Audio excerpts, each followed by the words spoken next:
Welcome to Fenway Park as the Red Sox welcome the AL Central's Minnesota Twins for the first of a four-game series. Hi again, everybody. I'm Don Orsillo, and welcome to Red Sox baseball. Well, every spring training, the Red Sox go to spring with a lot of starters, and every year we wonder how each will work their way into the rotation. Well, usually one injury or perhaps a long night can use another starter, and as it turns out, they've used Tim Wakefield now twice as a spot starter. He'll make that second start here tonight for the Red Sox, and the Red Sox have reshuffled their starting rotation once again. We take a look at the way the starting five now looks. Daisuke Matsuzaka pitched in that 13-inning game the other night, will make his first start since April 29th on Sunday against the Twins. Josh Beckett has thrown only 4 1/3 innings since April 27th. Beckett will pitch on Monday in the final game of this series. John Lester on Tuesday against Toronto. He's allowed only 1 run to the Blue Jays in his first start, a team that has scored 44 more runs than the Minnesota Twins, and then we'll see Lackey on Wednesday against the Blue Jays.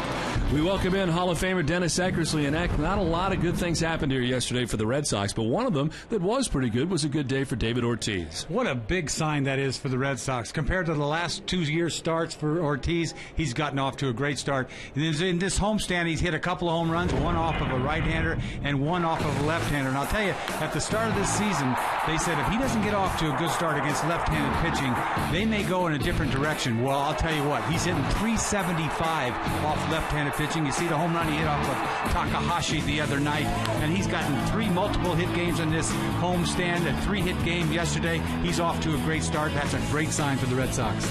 Well, the Red Sox hope to keep David Ortiz going tonight as Tim Wakefield is on the mound for the Red Sox against the Twins in Game 1 of the series. We'll come back with more from Fenway right after this.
One of the 4-game series between the Twins and the Red Sox. And welcome back inside the broadcast booth, everybody. I'm Don Orsillo as we welcome the Minnesota Twins into town for the first of 4. You can never really count out the Twins. Yes, they're 9.5 games back now in the American League Central, and they are banged up. But as we know from last year, the injuries can change your roster in a hurry, and they hope to get some of these guys back soon so they can turn it around. Let's take a look at some of the injured Twinkies and their big names coming in. 3-time AL batting champion Joe Mauer has played only 9 games this season, was hitting just .235 when he went on the DL. Nishioka played just 6 games before suffering a fractured fibula as he got into a collision with Nick Swisher. Tomey was placed on the DL on Tuesday with a sore oblique, and Delman Young also with an oblique, sitting at .298 with 21 home runs last year, .221 with no home runs this year before going on the DL. They are a banged-up crew trying to get healthy in a hurry. Where earlier we talked with Hall of Famer Dennis Eckersley. Incoming Hall of Famer Bert Blyleven joins Heidi Watney with more on the Twins. Well, that's right, Don. The Twins have had a rash of injuries, and as you said, most notably their all-star catcher, Joe Mauer. But I talked to their hitting coach, Joe Vavra, and he said the Twins are missing their 2, 3, 5, and 6 hitters, and so their offense is struggling. And as you said, I actually also had a chance to sit down with Bert Blyleven and get his thoughts on the team's struggles. Hopefully, your pitching does a good job, and put some zeros on the board. And the Twins win a lot of close ball games. They've had to, because I think only 9 times this year they've scored 4 or more runs.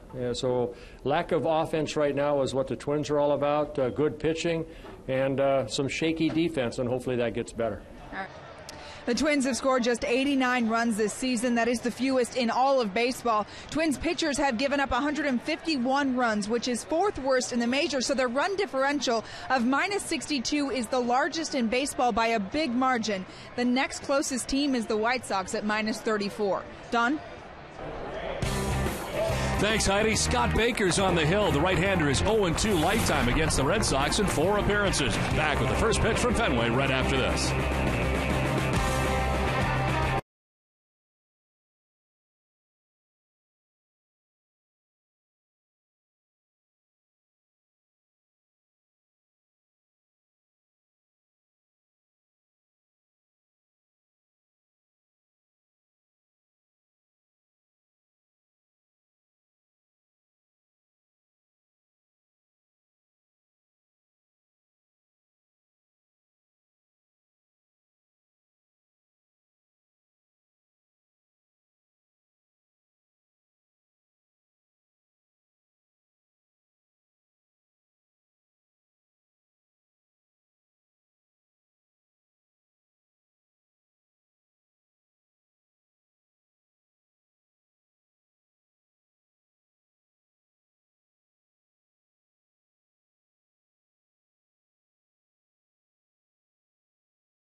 Sullivan Tire, AT&T, your New England Toyota dealers, Jordan's Furniture, and by Southwest Airlines.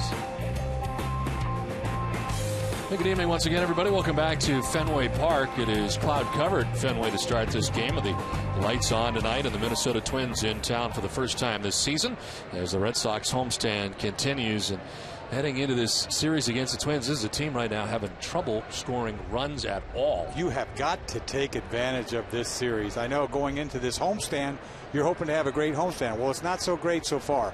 The last 2 games against the Angels, they sort of gave away yesterday. I think yesterday was a big loss. But if you can get 3 out of 4 from Minnesota, you're okay going forward. Red Sox take the field, and as they do, let's check out the visiting Minnesota Twins lineup, and boy, does it look different. Denard Span is in center field leading it off. Trevor Plouffe, who we saw in spring training, is at shortstop for the Twins. Justin Morneau at first base bats third. Jason Kubel is the DH fourth. Michael Kadire in right field. Danny Valencia is at third base. He bats sixth with Ben Revere in left. It is Drew Butera doing the catching, batting eighth, and Alexei Casilla moving from shortstop to second base, and he bats ninth. On the mound, making his second start of the year, is Tim Wakefield. Overall, his 10th appearance, no record. With a 4.08 earned run average, he's logged 17 and 2/3 innings, and opponents are hitting at just 190 against him. His previous start was on Sunday against the Seattle Mariners, and it was very good. Tim went 5 and 2/3 innings, giving up 1 run. He struck out 3 and walked 1. He is 14 and 6 lifetime against the Minnesota Twins. Check out the Red Sox defense behind him. The defense is brought to you by Jordan's Furniture. It is Kevin Youkilis at third base, Jed Lowry at short, Dustin Pedroia at second base with Adrian Gonzalez at first. Left to right across the outfield, Carl Crawford is in left field, Jacoby Ellsbury in center, and J.D. Drew around in right. And catching Tim Wakefield is Jared Saltalamacchia, as the Red Sox second in the American League in fielding percentage. The four-man crew, Angel Hernandez has a play tonight calling the balls and strikes with Paul Schreiber at first base, Chad Fairchild at second base, and Joe West is the crew chief and third base umpire. Where available, this telecast can be heard in Spanish by selecting the SAP button on your television remote. Enjoy the game. Very comfortable conditions tonight at Fenway Park, 62 degrees. Breeze out to left field at the moment at 14 miles per hour. And more of the same is expected tonight, partly cloudy. Mostly cloudy at the moment, as the Red Sox are in their alternate red jerseys on this Friday night. And Tim Wakefield ready to work here with Denard Span coming up. We talked about the Minnesota Twins. They have scored 5 runs or more 1 time this season. I know it's tough to score runs in that new ballpark, but you see the lineup that you're facing tonight. Nobody is having a good year. This might be their best player right here. Leading off for the Twins, Denard Span. As Tim Wakefield ready to work here, Span gets in. And the first pitch of the ball game from Tim Wakefield. He is in there for strike 1, and we're underway. Span has hit safely in 17 of the last 20 games. Overall hitting at .293 on the year. As he takes a pitch inside, 1-1.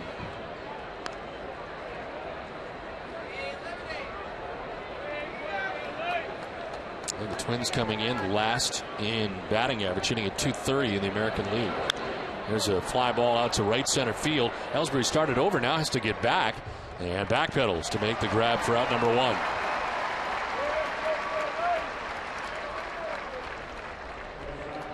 One down, and it brings up Trevor Plouffe.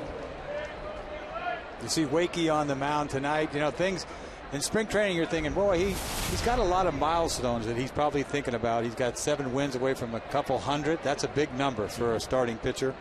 You didn't think he may have had a chance, but you never know. I mean, this game changes daily. Well, we're floating in there for strike 1 to Trevor Plouffe, just called up from AAA Rochester the day before yesterday and getting his first start tonight. 1 pitch missing, 1-1. Plouffe is hitting at .282 for the Rochester Red Wings this year in 21 games. And a swing and a miss, 1-2.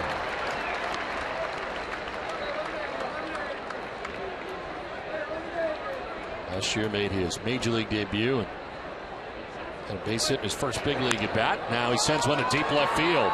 Crawford looking up. It is up and it is gone into the monster seats. Trevor Plouffe hits a home run and puts the Twins on top 1-0.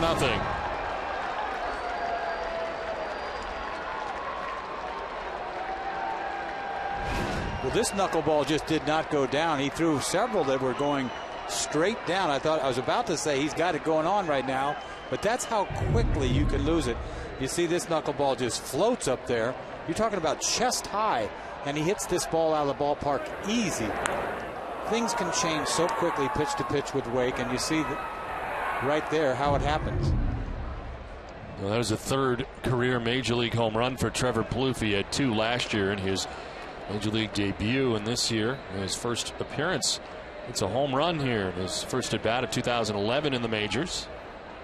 And there's Justin Morneau. Bats with 1 out and nobody on.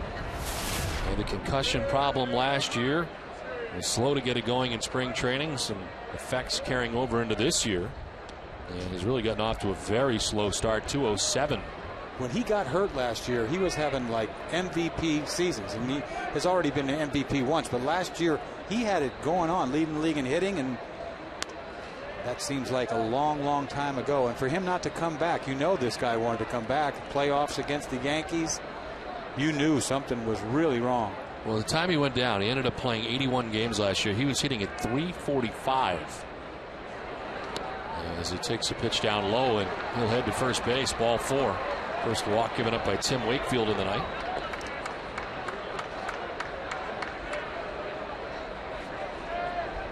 So 1 out, 1 on, and Jason Kubel coming up.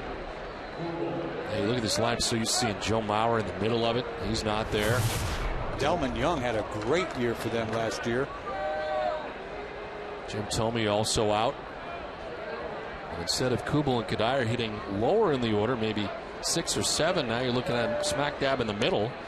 And Jason Kubel is having a good year. He's the DH, hitting at 350 at the moment with 3 home runs and 13 runs batted in.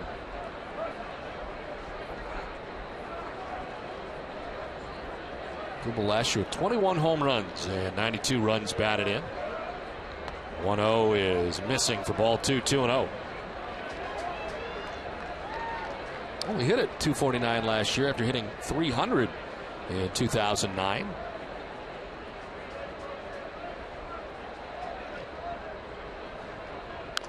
Taps it foul over by the Red Sox dugout, now to play. 2-2. You know, the question is when Mauer comes back, everybody, the concern there, you're paying this guy so much money. He's such a great, great player. Do you want him to catch? Right. You know, and so he's going to have to find from here going forward. Is he going to catch? I mean, he might play first base, but Morneau's there. Swing and a miss is elevated that time by Wakefield on the knuckler. 2-2. Well, this thing is dancing upstairs like that. It really didn't move all that much. It's in his eyes. It's in his eyes, and it probably looked good to swing at. This one tap foul. You're right. I mean, you think about the majority of Joe Mauer's problems have been all about his legs, and if you have problems with your legs, it can be very difficult to catch. You got to get him in the lineup. You don't want somebody to DH. I mean, obviously he's the greatest catcher in the game. That's why they gave him that contract. Some of his problems now definitely with the legs, but overcompensating as this one to third. Euclid to second for 1. On to first for 2. Double play gets Wakefield out of any further trouble, but a solo shot by Trevor Plouffe as the Twins on top 1-0.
It is Scott Baker on the mound tonight as he makes his 6th start of the year. 1-2, 3.16 earned run average. Opponent's hitting at .239 against him. He's got 26 Ks. And it's Jacoby Ellsbury leads it off and takes strike one. And the last time out against Kansas City, a no decision. The pen allowed 2 runs in the 8th inning. He pitched very well, though, 6 1/3, giving up 2 runs. And has pitched better than his 1-2 record indicates. Should have had other wins on the season so far. His win was at Baltimore against the Orioles. First win of 2011. His losses at New York against the Yankees and at home against the Oakland A's. Ellsbury found a fracture in his bat, so he gets a new one. Baker about 6'4". Once again, another tall pitcher. Not really a powerful, 95-mile-an-hour guy, but great control. Here is strike 3. 3 pitches to Ellsbury, and he's out number 1. Let's check out the Red Sox starting 9. It's brought to you by New England Chevy dealers. Jacoby Ellsbury in center field. Dustin Pedroia at second base with Adrian Gonzalez at first base batting third. Kevin Youkilis in the cleanup spot at third base. David Ortiz at DH. J.D. Drew in right field bats 6th. Jed Lowry at shortstop 7th with Carl Crawford in left. And Jared Saltalamacchia batting 9th. Fastball outside to Dustin Pedroia. Bats with 1 out and the bases empty here in the first inning. Baker with a fastball, curveball, slider, and a change in his repertoire. Last year finished the year with 12 victories, was 12-9 with a 4.49 ERA. Was the Twins' opening day starter. This one fouled off. It's a toss-up who the ace of their staff is. I know Baker's off to a good start for him, but we saw Laureano, who had a great year for them last year, get knocked around, throws a no-hitter his last time out, walks 6. Pavano's in that rotation. He's another control pitcher. Off to a slow start. Pavano 2-3 with a 5.84 ERA. Mitt Romney in the house tonight. He's on with us last season. 3-1 is missing for ball 4. Pedroia will head down to first base. Look at a pretty close pitch. 1 out, 1 on. Let's check out the Twins, how they stack up defensively. Third to first, it is Danny Valencia, Trevor Plouffe, Alexei Casilla, and Justin Morneau in the infield. In the outfield, left to right, Ben Revere in left, and Art Span in center, and Michael Kadire in right. Drew Butera catches Scott Baker. And the Twins 7th in the American League in fielding percentage. 1 out, 1 on for Adrian Gonzalez. And there is strike 1 over the inside corner. A little tight zone there, it seemed like, early on. Angel Hernandez. Adrian was 0 for 4 yesterday. Snapped the season high 11-game hitting streak for Adrian Gonzalez. As he shoots one foul, 0-2. During the streak, he was hitting at 400. And has hits in 17 now of his last 19 games.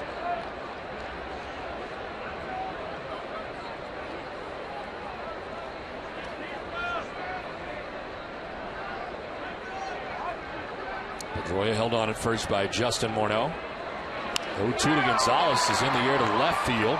Ben Revere moves in and over to make the catch for out number 2 as Pedroia gets back to the bag. 2 down.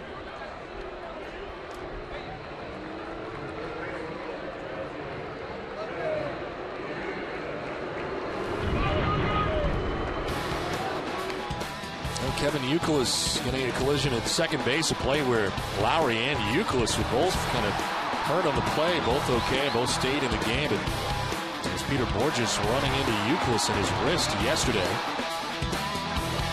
And there's a hustle play by Youkilis to get over there. He almost hurts himself. This offense can't seem to, one guy gets hot, they can't get a number of guys hot. Pedroia is kind of cold right now. Everybody, back and forth. Nobody just one day they scored 5 or 6 runs. You think they're coming out of it? Walker back grounder. Trevor Plouffe has got to go to first with it, and the throw is in time, and it ends the inning. We are done with 1 from Fenway. Minnesota on top 1-0.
Dollars will be donated to the Children's Hospital Boston. As Friday Night Baseball is brought to you by Ace Ticket. Great seats at great prices.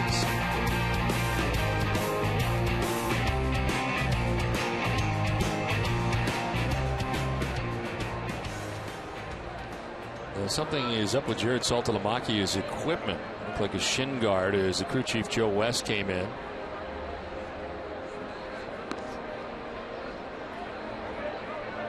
So we wait for him to switch out apparently, and Marlo Hale is out there warming up. Tim Wakefield, no easy task.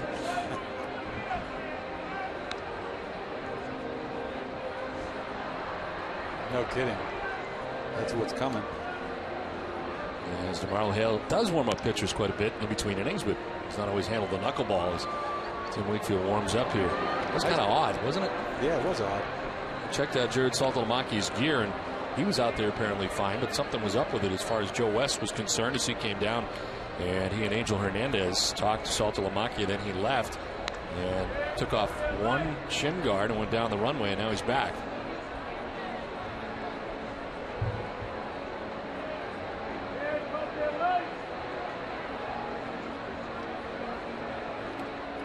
Jared ready to go here. Tim Wakefield, a couple more warm-up tosses.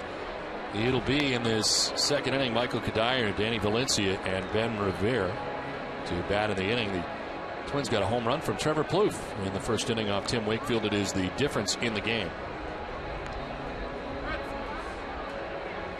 Alfredo Aceves rejoining the Red Sox tonight. Scott Atchison was sent out after his work here yesterday, and Aceves was en route to the ballpark before the game tonight. Red Sox are waiting for him to arrive, and he is here to join the Red Sox tonight and in the bullpen, and certainly available for a long relief. As this one missing for ball one to Michael Kadire. That is the one thing with Tim Wakefield now starting games. In a second start, you kind of lose your long man in the pen. So the Red Sox have Aceves here, and he can provide that service if need be. You know, the problem is everything goes so smoothly, right? The rotation went around a couple times. Had a 1 ERA after like 10 games in a row. Incredible. And all of a sudden, little by little, things sort of fell apart this homestand.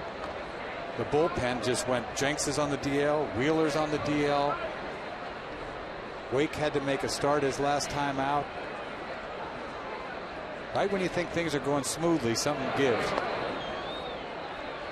All it takes is one really long game or something like that, or a doubleheader or something that kind of mess with your bullpen a little bit and changes the complexion of everything.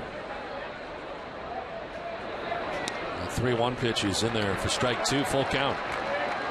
Probably always go back to that 13-inning game. How about that? Well, that was a lot of fun. I enjoyed myself that night. I'm surprised you're back, to be honest with you. I haven't seen you since, have No, I? I have not. Here's ball 4 to Kadire. Second walk given up by Tim Wakefield. Yeah, I thought that was going to be it for you. I really did. You know something? That's an all-timer. Now, you've been doing this thing for a long, long time, and you don't have anything to compare that to, do you? I've never worked till 2:45 in the morning before. I mean, it's one thing pitching. It's another thing doing this TV thing when there's nobody in the stands, and they're all hooting, and everybody's been here for 5 or 6 hours. It's like, and then they tie it up in the 9th inning. It was unbelievable. It was really exciting, but there was nobody here except us. And then you didn't come back the next day, though. That was the only thing you missed out on that. Darn it. That was fun. Didn't miss anything yesterday. No, you did not. Bad day yesterday for the Red Sox. Yeah, I thought that was going to be it for you. I figured that was. That's why I didn't feel so bad, because I knew I wasn't coming back the next day. I felt badly for you when I was waking up about 11:30. This one is fouled back by Danny Valencia, the third baseman for the Twins. Do you remember playing at 3 in the morning before in your career? I must have been somewhere. Somewhere. You play that long, there had to be in a game that, 2 o'clock in the morning, last time in, one of those type things. It was the latest, the Red Sox, as far as their records, as far as they could go back, that they had played here at Fenway Park in a home game, or however you look at it, earliest in the morning anyway. Could have been longer. Absolutely could have been longer. Yeah. This one is outside 2-1. You get the feeling that guys were tired, and you're wondering where the run's going to come from. If they're tired, how are they going to score? That's why when Buke went off the wall and he gets thrown out at the plate, it was like, oh my goodness, this might be the only chance. Yes, for a really long time. No one cares about us, but it's killing us. 2-1 is on the ground, a deep short under the glove with Lowry into left field. And Danny Valencia is aboard as Kadire takes second base and the second Twins hit of the game. You see how close that is to a double play ball. I know it's hit sharply to short, but it goes underneath the glove of Lowry. This could be a double play very easily. He kind of crept at that ball, trying to play to his backhand. I think he was a little upset. He thought he should have caught it. Well, he's first and second, nobody out, and Ben Revere coming up.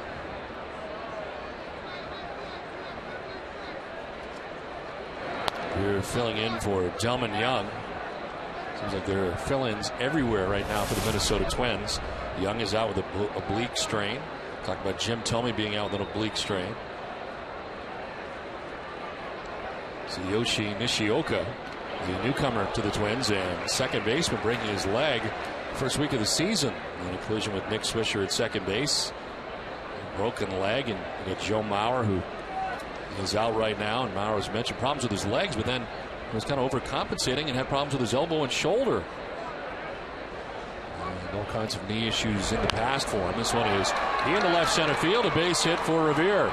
Kadire is being waved around. Now he'll be stopped as he goes back. Initially waved around, but stopped on his own, it looked like. And this will load the bases with nobody out.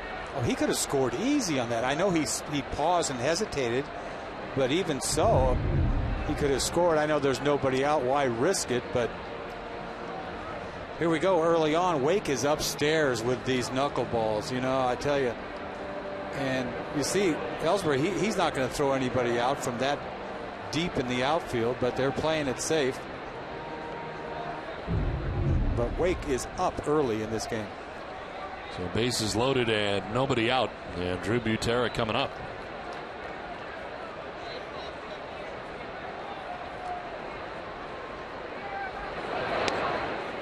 And there for strike one from Wakefield. Butera hitting at 111. No homers and 4 runs batted in.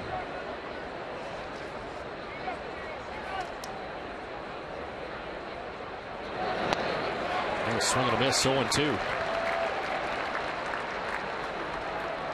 You know, things with Wake, he can give up 3-4 hits in a row. He can give up a home run, and then he can get out 10 guys in a row like nothing. He needs to start right now. This is in the air to shallow right. Drew making his way in. JD will make the catch and draw a throw. Does Kadire from third. He would have been very out. As Butera is out, number 1 of the second inning, and Kadire doesn't try it. It's pretty shallow out there, and Drew showing off a good arm from right field. I'll tell you, after you see a throw like this, nobody's going to run on him. He one-hops this into Saltalamacchia. It doesn't get much better than that. So 1 down, bases loaded, and Alexei Casilla coming up. Having a very difficult season at shortstop, and the Twins electing to shift him to second base. Hitting at 183, no homers and 3 runs batted in. This one gets away from Saltalamacchia, but not far enough away for Kadire to try it.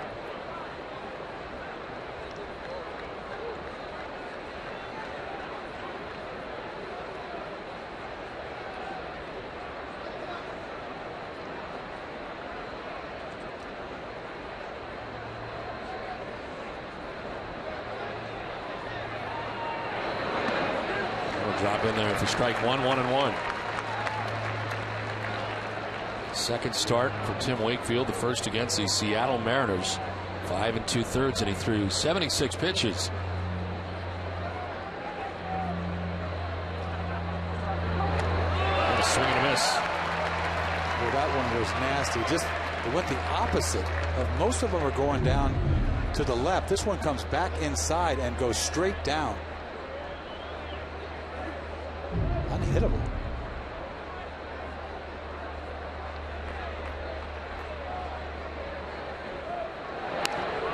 This one fouled off, and it hangs at 1-2.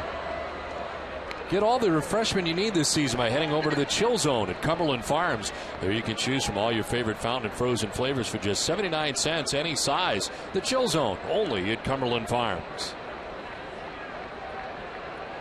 1 out in the second inning. Bases loaded for the Twins, already on top 1-0.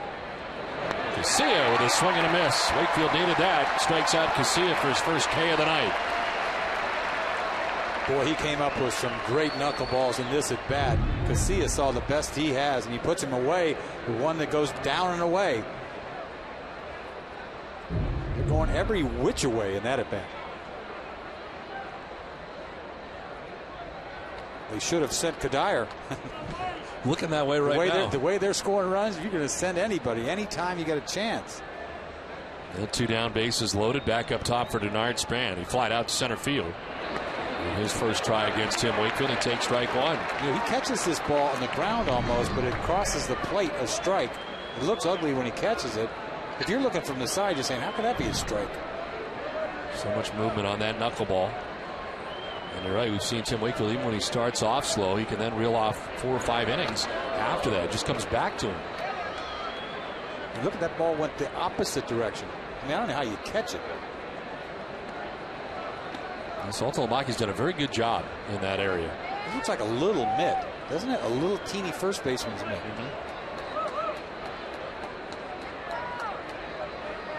Remember the years of flying Doug Mirabelli back in last minute to catch Tim Wakefield.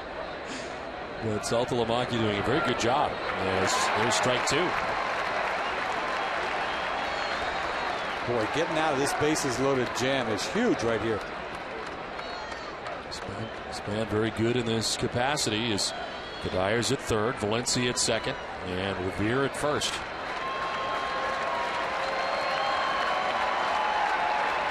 One-two pitch to Span. On the ground right side. Gonzalez can't get it. It's under his glove into right. 1 run is in. Here comes another. And 2-run score for the Twins, who take a 3-0 lead. That's a ball that Adrian Gonzalez normally gets to. He was there and ended up underneath his glove. And 2 Twins score to put Minnesota on top 3-0. This is just a bad break. You know, Gonzalez, you think he's going to eat up everything at first base. This ball, he plays this ball way back to his right. He thinks he's going to go into the slide, make the pick easy. The ball took a funny hop on him. You see the last hop kind of came up on him. It's a ball he usually eats up. Just did not pick it that time. Cost him 2 runs. It's a base hit, but normally he picks it.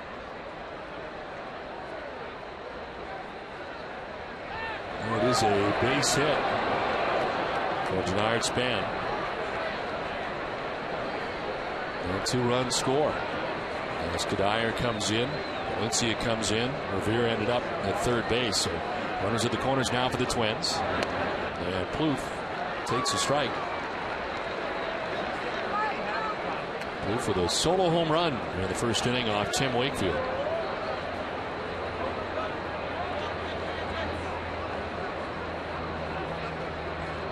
Look to third, a throw to first, and they got him as Span now in a rundown. They tag him out. Home umpire is calling it off. Dropped a balk on him? He's dropping a balk on Tim Wakefield. They will get a run out of this. It'll put the Twins on top 4-0. And second base will be given to Span. And Terry Francona has been ejected. What new Hernandez? You cannot argue a balk either, which is part of the reason he is right away ejected. And the balk called here. And I don't think he went all the way to third when there's fake to third. Well, Joe West is getting in the way of Terry Francona. And Tito wants his time.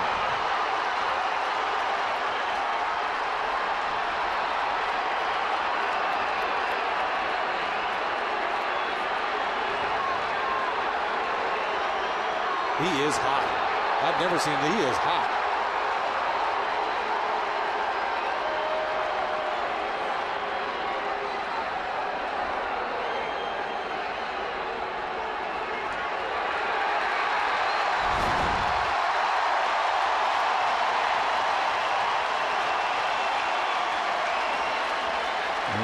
To argue a balk, so he was ejected on the way out there right away. Right.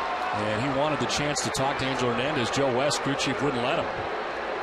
Well, if that's the case, I thought maybe he said something right away, but if you can't argue that, you are gone. But boy, that teed him off, didn't it? Sure did. Oh, would have teed me off too. Well, it is a balk. A run scores. He doesn't finish his move to third base is what I'm guessing. See what I mean? He stepped. Yes. That's what I think. And how could he see that? You'd think the third base umpire would call that. I think you have to continue the fake throw to third with your foot. It's like a left-handed pitcher pick off to first. It's all about deceiving the runner there, yes. right? And that's the problem. This is into left field. A base hit for Plouffe. Around from second comes Span. Now he stops as the runner takes second base, and Plouffe will get there. So Plouffe ends up at second base, Span at third. Things are not going well. This inning is so close to being over. You're going to go back to that play by Gonzalez, but you see this Plouffe after hitting a bomb the first time up.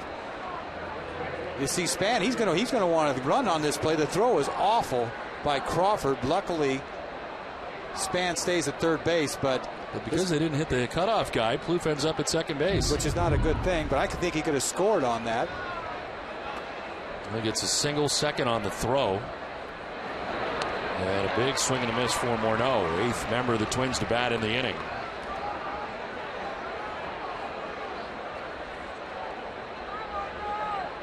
He walked in the first inning, one of 2 walks allowed by Wakefield.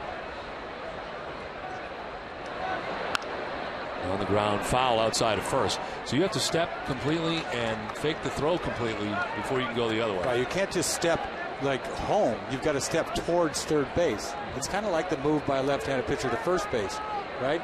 They get away with it sometimes. They'll be going home and throw to first. You can't. So it's a deception thing, like you said. They never call it though.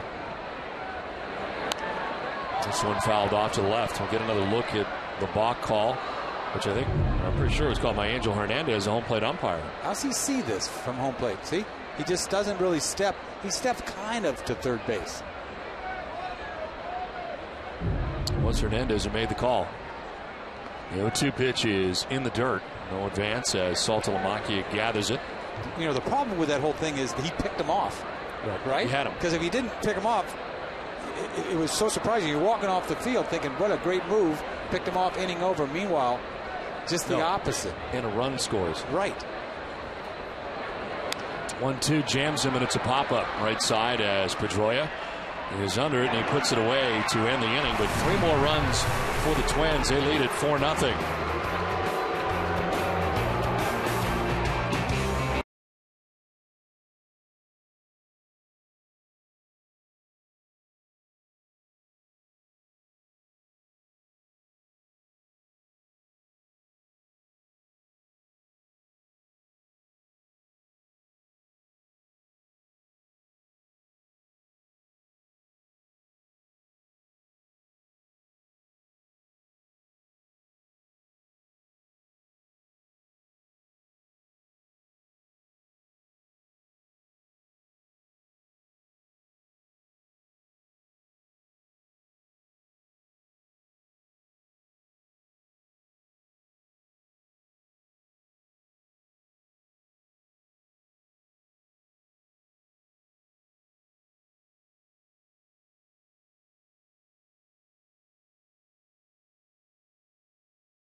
Hits 4 runs. Very strange top half of the second inning. And long wait for Scott Baker. Returns to the mound. David Ortiz leads it off, and it's a fly ball out to left center field. Span on the move. Moves over into left center and makes the catch. Retired David Ortiz for the first out of the inning. When you're on the road, take some peace of mind with you. AAA roadside assistance can save the day, and your AAA card can help you save every day. Call 1-800-JOIN-AAA or join online at AAA.com. One out in the second inning as J.D. Drew bats for the first time tonight and takes ball one. Drew at 225 with a home run and 5 runs batted in. He walked a couple of times yesterday, but is hitless in his last 14 at bats. He was 0 for 10 in the series against the Angels. Now Baker finally getting some run support to work with. He really hasn't had a lot. 89 runs by a team in 31 games. I mean, there's been nothing to work with. And tonight has a chance as a pitch in there for strike 2, 2-2. Baker's not the type of pitcher that you try to work counts. This guy throws strikes. He's going to give you something to hit. In his last 3 starts, he's gotten 3 runs of support. He's got 4 tonight as he takes the hill for the second inning.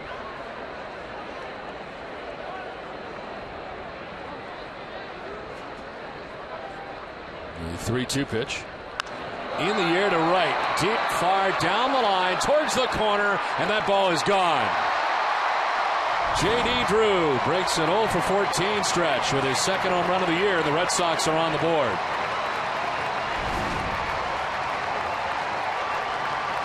It is a real good at bat by J.D. Worked it to get him something to hit. And he picked the right pitch to swing at. This 3-2 pitch is middle in. And he just turns, and this ball's gone easy right down the line. Beautiful swing. Haven't seen that pull ball from him in quite some time. Well, Drew now 5 for 10 in his career against Scott Baker. His first home run against Baker. And here is Jed Lowry, who takes ball one. Hess and Hess Express are proud sponsors of the Red Sox and the Red Sox on Nesson. During the 2011 Red Sox season, Hess and Hess Express will donate $500 to the Red Sox Foundation for every Red Sox home run. Hess and Hess Express, committed to helping the cause. Well, the acting manager, DeMarlo Hale, in charge now. Terry Francona ejected from this game. And the Red Sox getting on the board with a home run by J.D. Drew. Well, it is a pop-up left side of the Twins infield. Trevor Plouffe, equidistant between second and third, staggers, but makes the catch, 2 down. Get one of the best sports sections in the country delivered to your home every day. Sign up now for convenient Boston Globe home delivery at bostonglobe.com/sports.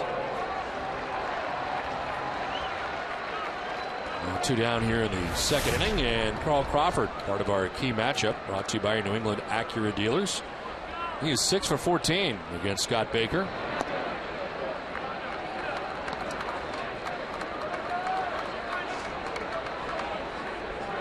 Carl Crawford coming in with a 5-game hitting streak as he takes a strike over the outside corner, 1-1. 97 average, the home run, 7 runs batted in. He has been hot lately. Well, started with a walk-off RBI single back on May 1st against the Mariners, part of this homestand.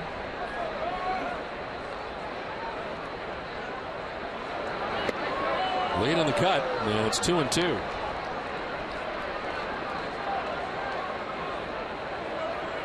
Look at the numbers during the 5-gamer.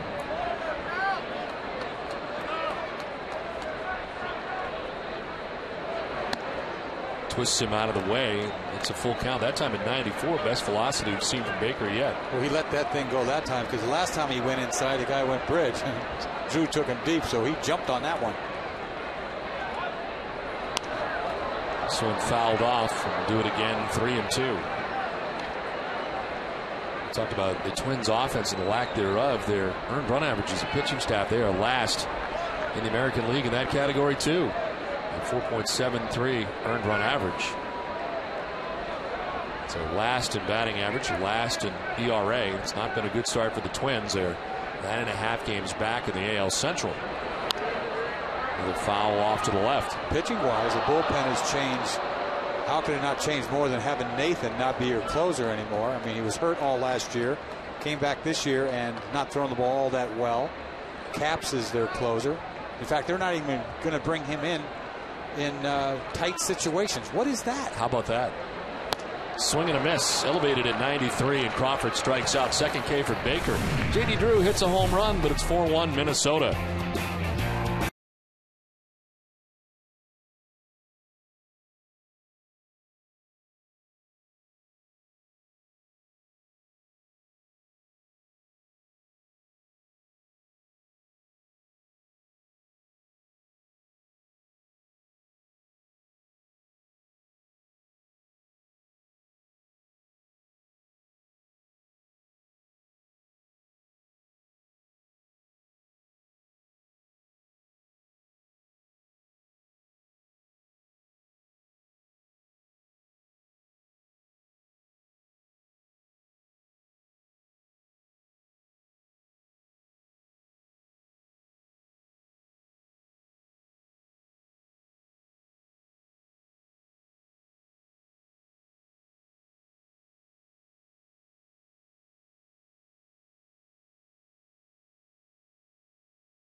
Top half of the third inning back at Fenway Park as Jason Kubel and the Twins come to bat here in the top of the third on top 4-1.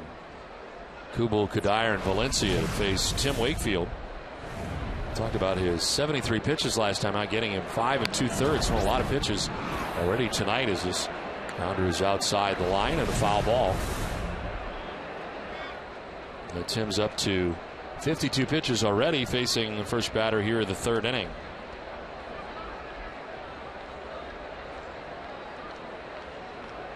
Kubel grounded into a 5-4-3 double play in the first inning.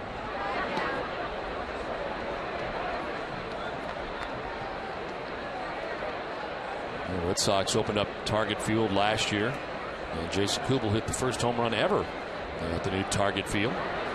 2-1 floats up high, and it's 3-1. Well, it's difficult to really analyze anything that Wake does. I mean, you just hope that he keeps his knuckleball down, throws strikes.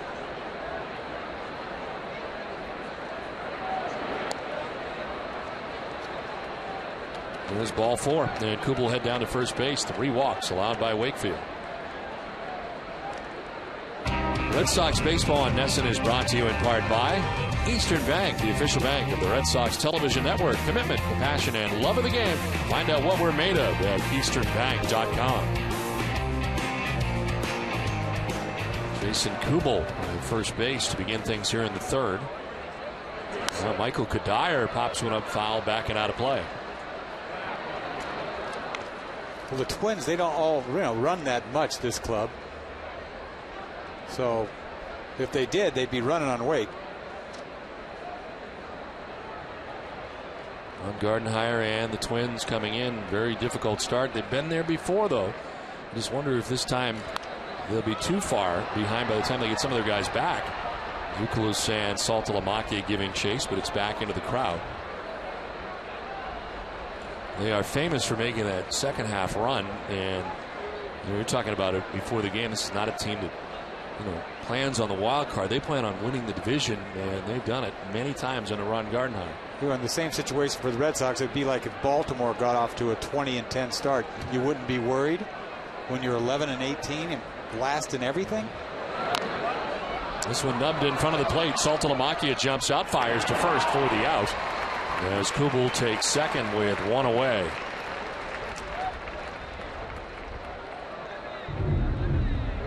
Talk about a nub ball right here. This is a good play by Saltalamacchia. He hasn't got to play at second. Makes it easy to first.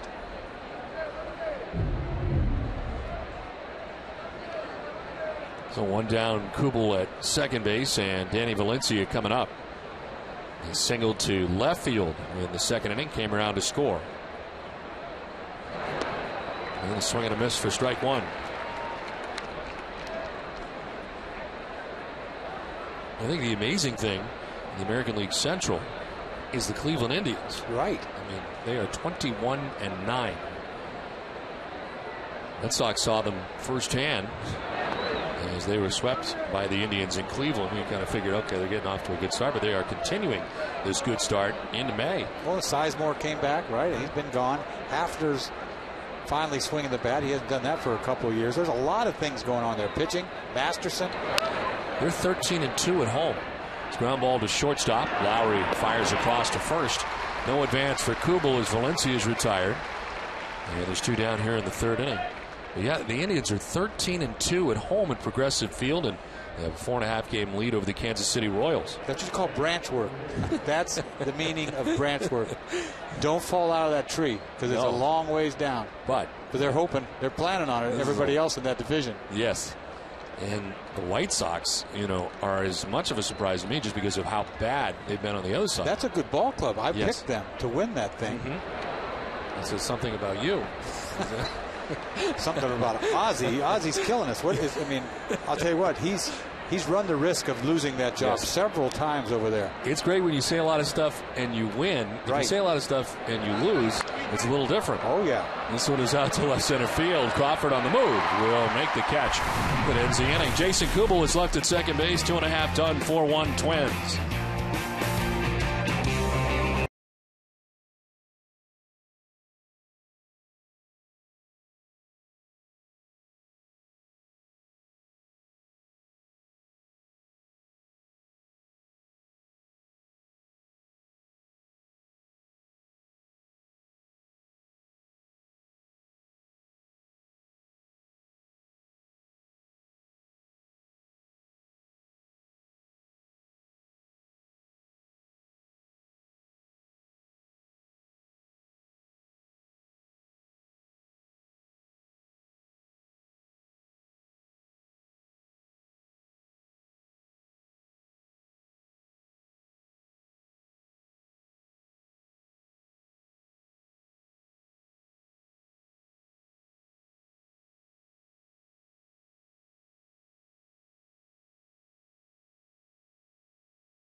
Some of the players got a Honda for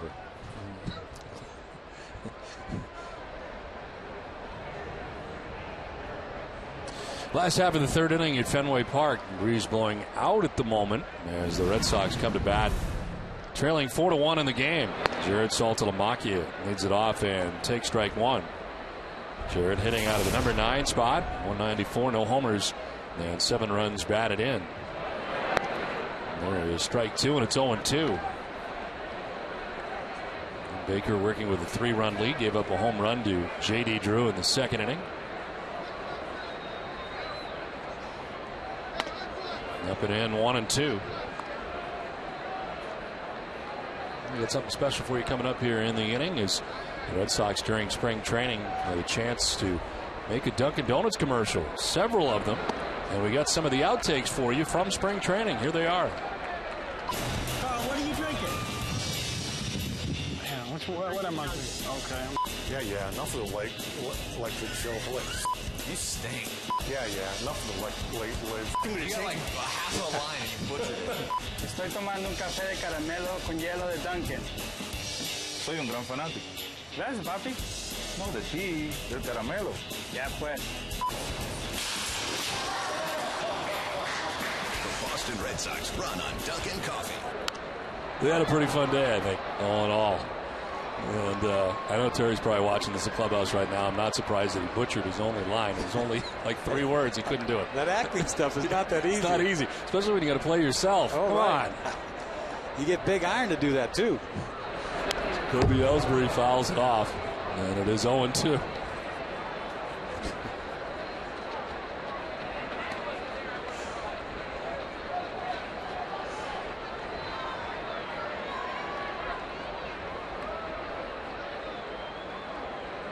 Ellsbury waiting on an 0-2 pitch. He struck out in the first.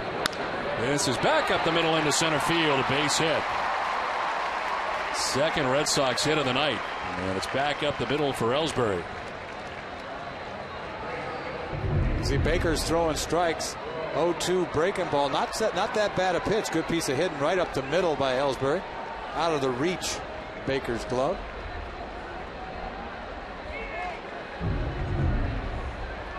And now 15-game hitting streak for Jacoby, 355 along the way. Last 2 games, he's extended it in the 9th inning. And he's aboard at first with 1 down, but today it comes in the 3rd as Dustin Pedroia stands in. Dustin walked in the first inning. Inside, ball 1.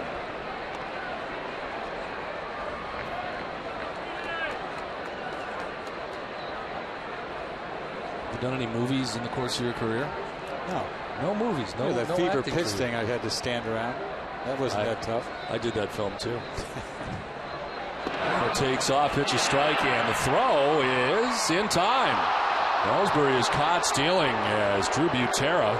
There's a 1-hopper to second base, and they get Ellsbury. That was one of the ugliest throws that got somebody out, especially Ellsbury. Not a very big lead at all. See, he comes up throwing. He almost hit the pitcher in the back of the head. 1 hop. Casilla picks this ball, and he does get him just barely in the shin. That's a great play by Casilla. So Ellsbury caught stealing. It is the 4th time he has been caught this year. And a swing and a miss. And a pitch in at 94. I mean, Baker had to duck. Did you see him? Yes, I mean, that ball was not that far from his head. I've been hit in the head before. Have you? Oh, yeah. Sure you were pleased. I thought he was... Swing and a miss. Another fastball. Back-to-back in 94. He strikes out Pedroia. 3 done. 4-1 Minnesota.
4-1 Minnesota Twins on top of the Red Sox. Top half of the fourth inning, and this one is cranked quickly to left and by Crawford off the base of the wall, plays to Karam.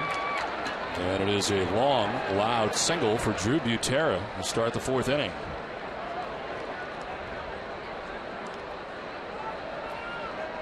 Knuckleball doesn't look all that bad. It looked like it was down, but not breaking. Not going down hard.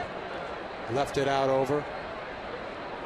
Happens quickly. It just happens so quickly. You could home run, whatever, just before he can even get it out.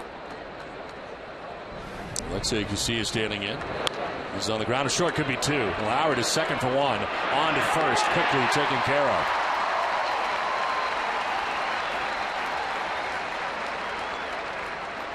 Happens quickly.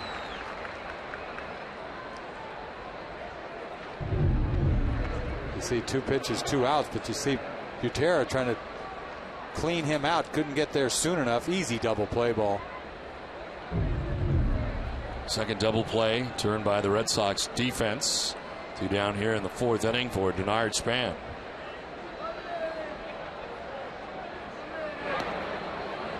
In there for strike one to Span. Flied out to center field in the first, to single to right in the second inning to drive in 2.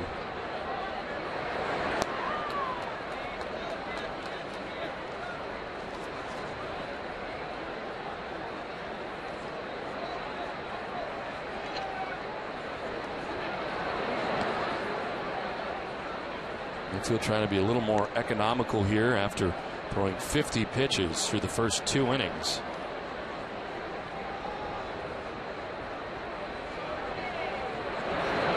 And swing and a miss. I want to remind you, this May to visit Fenway Park to see 2 great Red Sox games. First be there when the Red Sox play these Twins, and then pair that with a date to see the Chicago Cubs. Long-awaited return to Fenway Park. Seats are available in a variety of locations throughout the ballpark. Visit redsox.com/doubleplay to get your tickets today. Pitch 70 from Wakefield, darts down and in. And it is 3-2.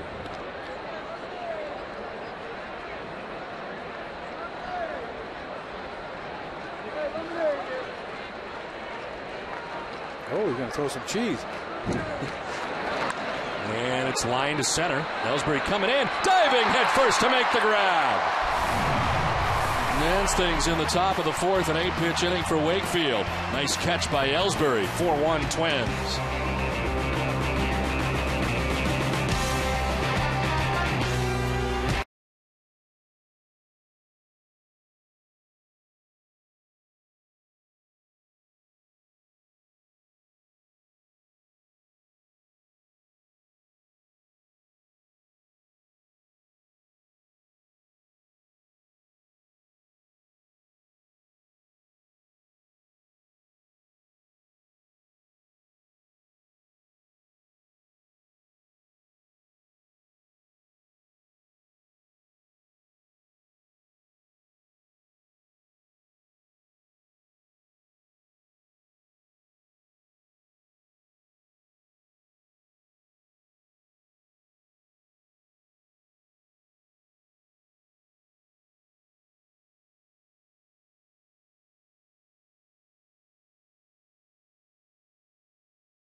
Red Sox, we head to the bottom of the fourth inning back at Fenway Park.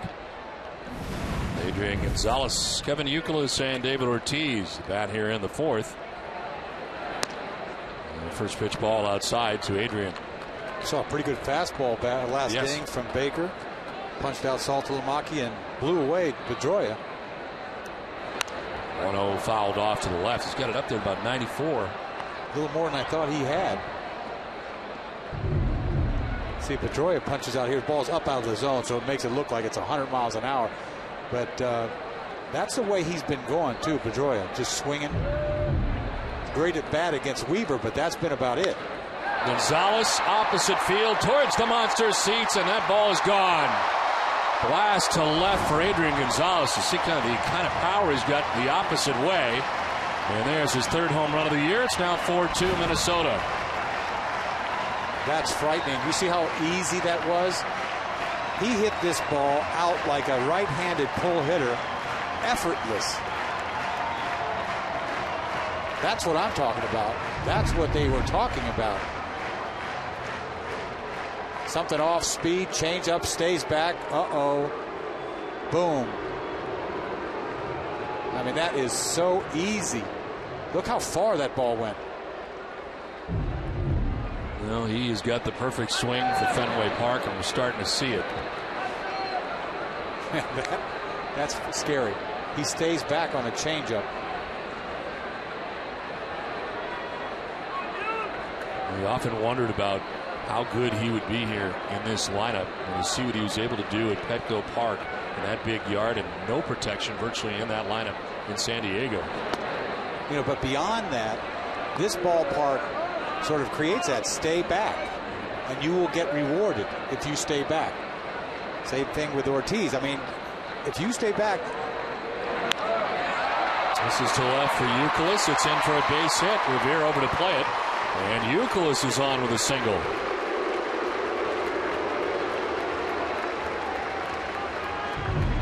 Ball sounded like it got in on him a little bit. It's a sinker up. He kind of cleans it out of there, hits it on the label, but doesn't matter. Hits it down the line, base hit. Gets something going for the Red Sox. John Dennis and Jerry Callahan don't have nearly as many Twitter followers as the Red Dog. That doesn't mean you can't follow them every weekday morning starting at 6 on the WEEI Sports Radio Network. It's Dennis and Callahan, Boston's #1 morning show on Sports Radio WEEI, and also right here on Nesson. A single for Youkilis. David Ortiz flied out center field first time up. And there's strike one. David had 3 hits in the game yesterday. Was on base 4 times. He also walked. He was 7 for 15 in the series against the Angels. It was pitch number 50 for Baker. And it's inside. 1-1. Well, he's got to show that ball in off the plate to left-handed hitters. You have to.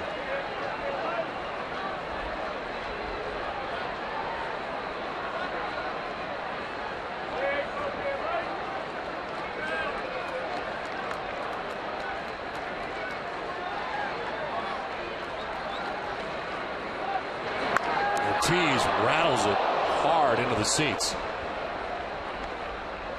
It's such a fine line between making a mistake in. One of the toughest things the pitcher has to do to me is pitch inside. I mean, it is.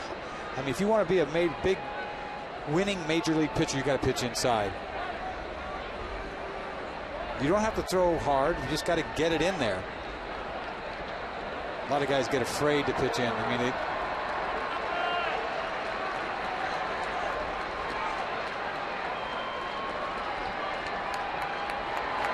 1-2's up, and it is 2-2.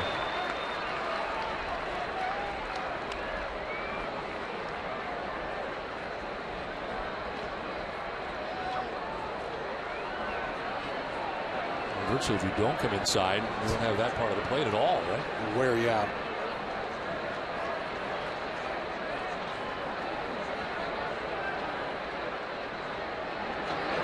It's outside, ball 3, full count. Because he wants to throw that changeup to left-handed hitters. He threw one to Gonzalez and he lost it.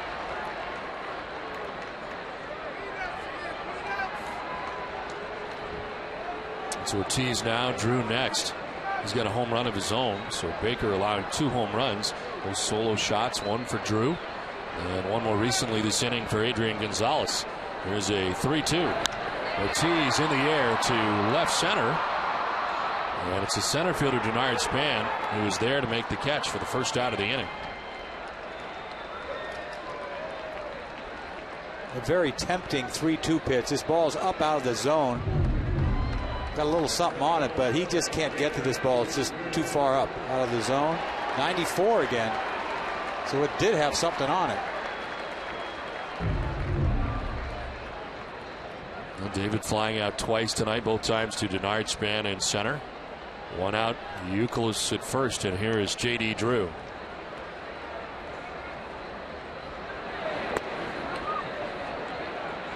Drew with a home run in the second inning, his second home run of the year.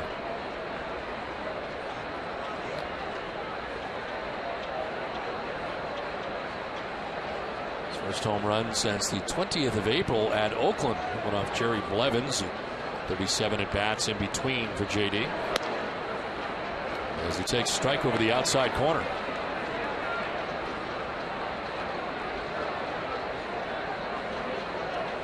Outfield about straight away on Drew and deep. Denard Span very deep in center field.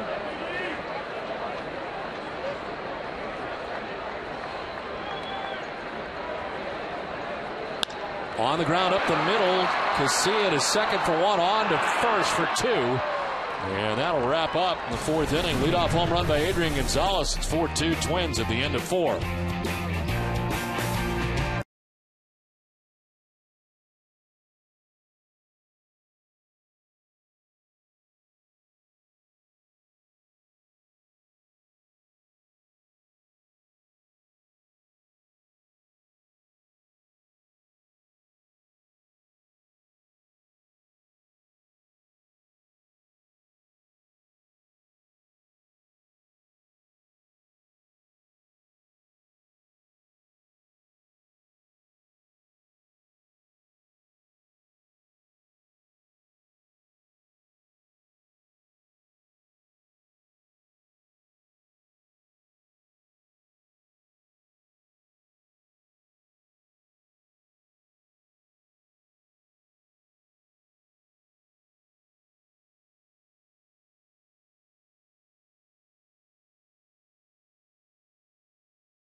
Gonzalez help local families by donating $1,000 for every home run Adrian hits this season to select Habitat for Humanity affiliates in eastern Massachusetts.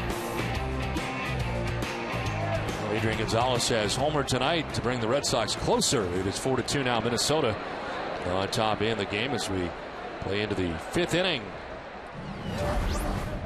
Trevor Plouffe leading it off for Minnesota. He's 2 for 2 against Tim Wakefield tonight. His solo home run started the scoring in the first inning. Then he singled and took second on a throw.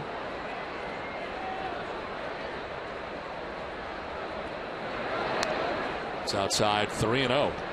Plouffe's kind of a funny name. You make it sound like you don't hit the ball very hard. You know what I mean? Trevor Plouffe. He's a 210 hitter. You know what I mean? There's ball 4. Let's check in with Heidi. Well, Don, the Red Sox have a very special guest in attendance tonight. His name is Gordon, and today is his 80th birthday. And for that special birthday, the Red Sox let him come on field for batting practice, where he got to meet David Ortiz and Jacoby Ellsbury. Now, Gordon is a special needs patient from Ellsworth, Maine, and for this birthday, he did get to come out here and meet those guys. And I talked to him. He told me he's a huge lifelong Red Sox fan, but this is his first ever visit to Fenway Park in his 80 years of life. Don? All right, thanks very much. Looks like he had some fun today here on the field at Fenway Park, enjoying his birthday. Trevor Plouffe at first base, nobody out in the fifth, and Justin Morneau walked in the first inning, popped out in the second. That's a ground ball through the vacated right side into right field. Plouffe will stop at second, drew up with it quickly, and the first two have reached for the Twins here in the fifth inning. A lot of ground balls just out of the reach. Ground ball singles through the infield. See, Morneau takes a big old hack at that ball. Pedroia has no chance. Luckily, he doesn't go to third on this. Look at the numbers for Morneau. Hard to imagine coming in just a 207 average. There's a pop-up off the bat of Kubel left side. And it's a Lowry. Shortstop makes the catch.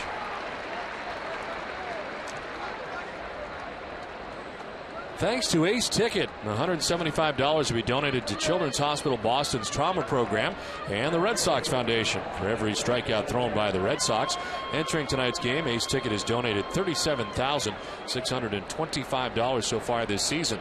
Thanks, Ace Ticket, and remember to get your Red Sox seats at 1-800-MY-SEATS.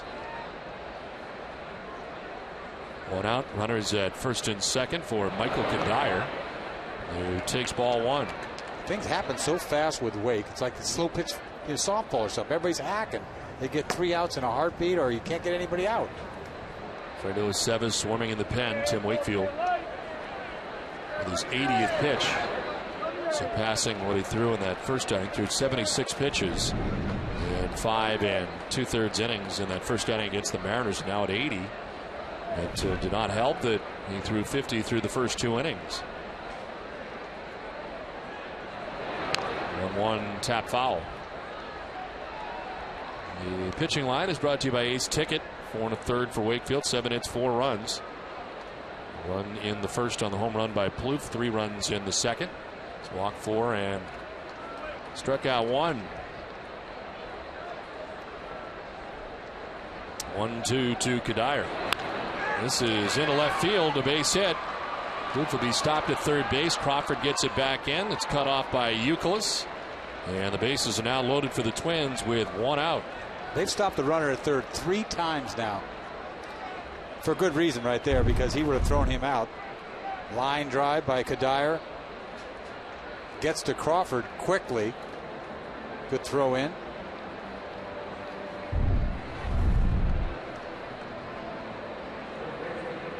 So 1 out here in the 5th inning. The Twins are threatening again. Plouffe at third base, Morneau at second base, Kadire at first, and chance here for Danny Valencia.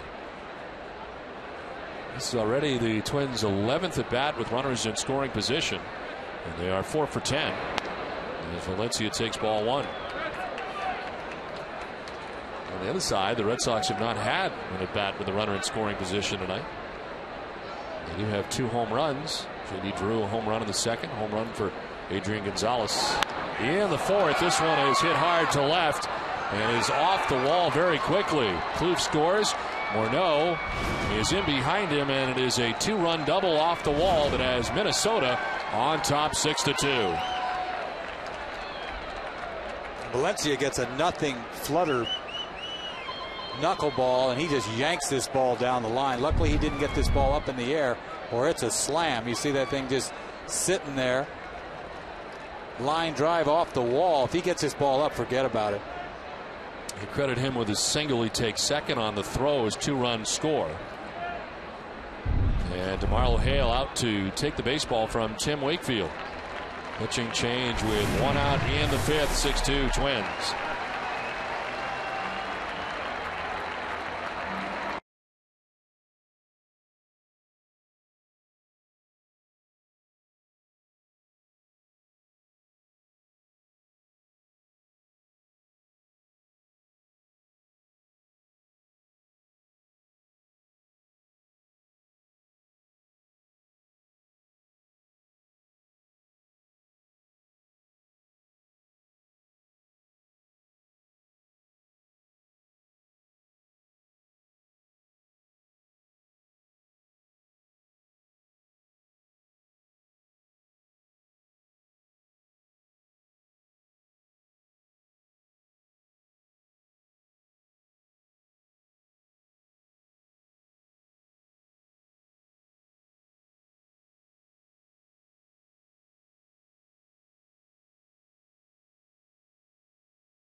Kentucky Derby event on Saturday, May 7th at Foxwoods Resort Casino and MGM Grand at Foxwoods. Be there for the thrill, the excitement, and of course, the hats. Learn more at foxwoods.com. 6-2, Twins on top of the Red Sox, 1 out in the 5th inning. This call to the bullpen is brought to you by New England Ford dealers. And Alfredo Cevis, 2 starts with the Pawtucket Red Sox, and back here with the Boston Red Sox. His 7th appearance overall, 2.25 ERA. 8 innings, 5 hits, 2 walks, 5 Ks. Opponents hitting at 179 against the Cevis. Last start for the Paw Sox came on April 29th at Lehigh Valley.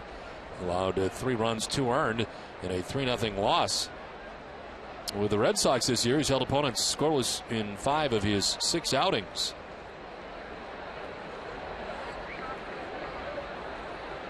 Didn't take long for him to get in a big league game. He just got here, literally, probably BP time.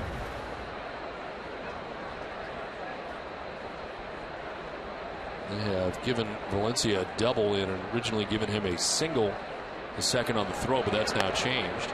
He's at second base, Kadire at third base with 1 out in the inning, and the infield in all the way around for Boston. Ben Revere. And a single in the second inning, flight out to left in the third is 1 for 2.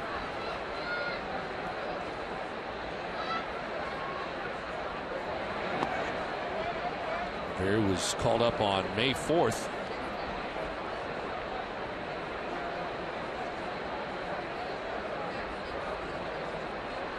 His major league debut last year and got his first major league hit September the 20th against the Oakland A's. Ranked as the 5th best prospect in the Twins organization coming into the year.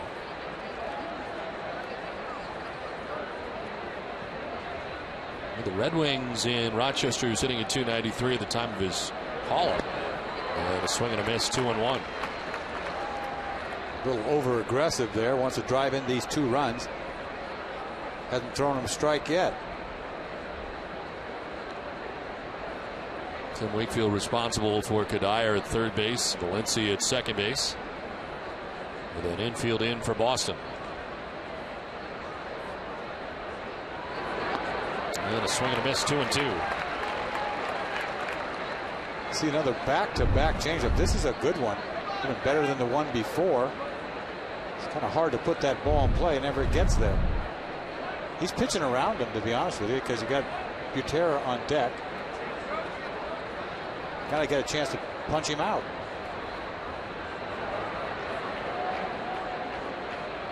There is Butera waiting on deck. 1 out here in the 5th.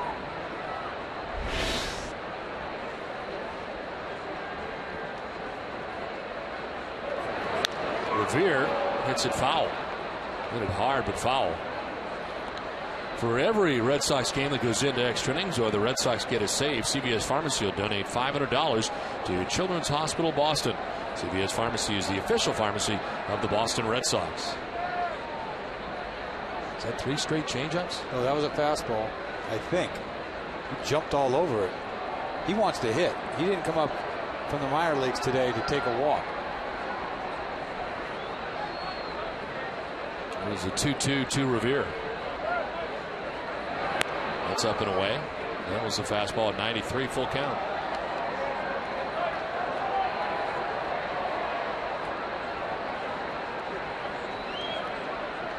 Tim Wakefield 4 1/3, 9 hits.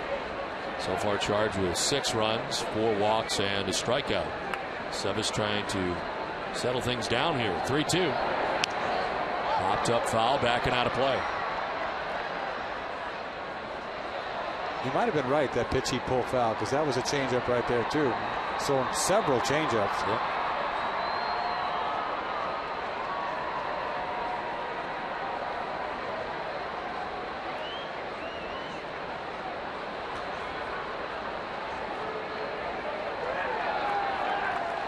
And 2 again to Ben Revere.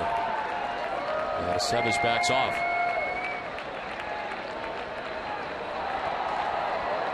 Might as well throw him another changeup in the dirt, hope he swings.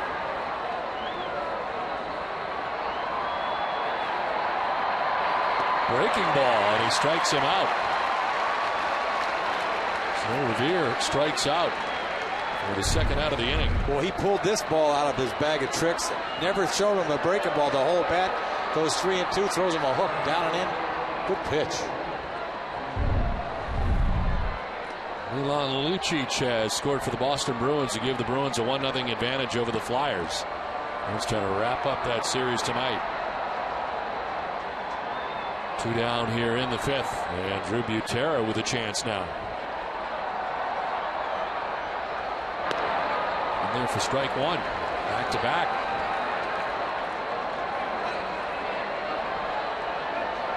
Butera flied out to right in the second inning, singled in the 4th.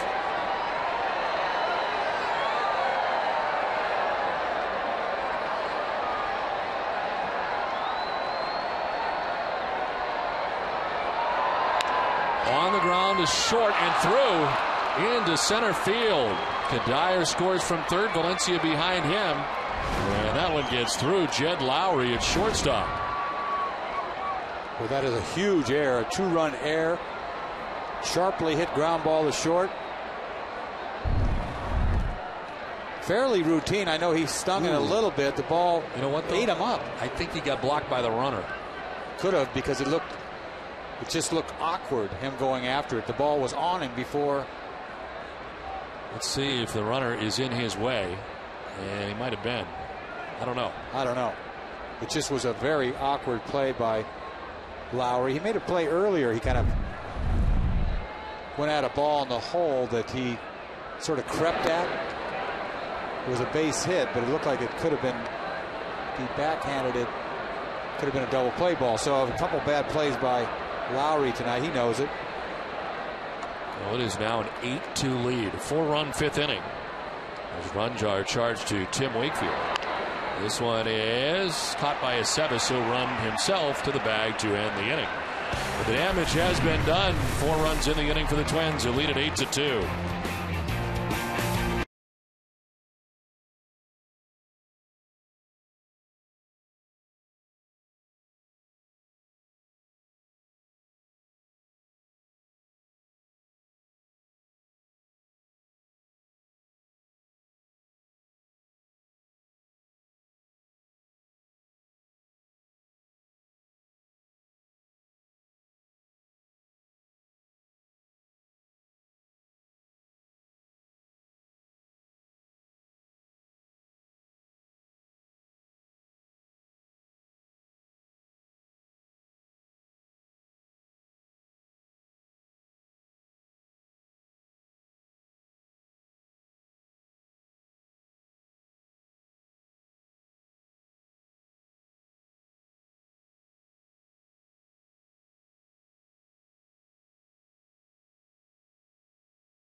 On top of the Red Sox, we head to the home half of the 5th inning. This Twins team, they've had trouble scoring runs. 8 runs in the last 4 games, and they've got 8 runs in this game. As Jed Lowry leads it off and takes strike 1. Jed popped out to the shortstop Trevor Plouffe in the 2nd inning.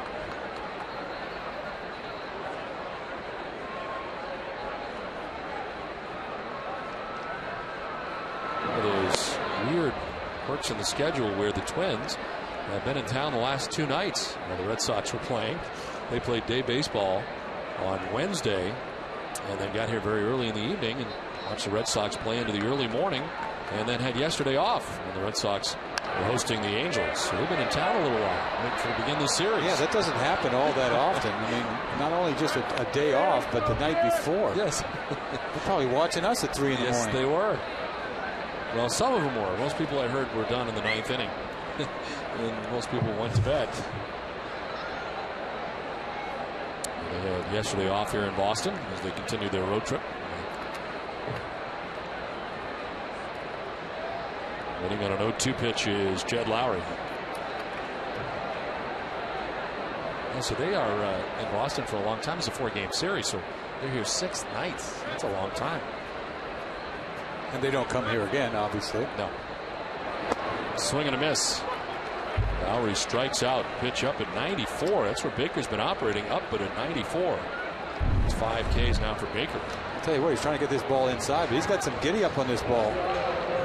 Throws it right by him. 1 out in the 5th. And Carl Crawford coming up. He struck out swinging in the 2nd inning.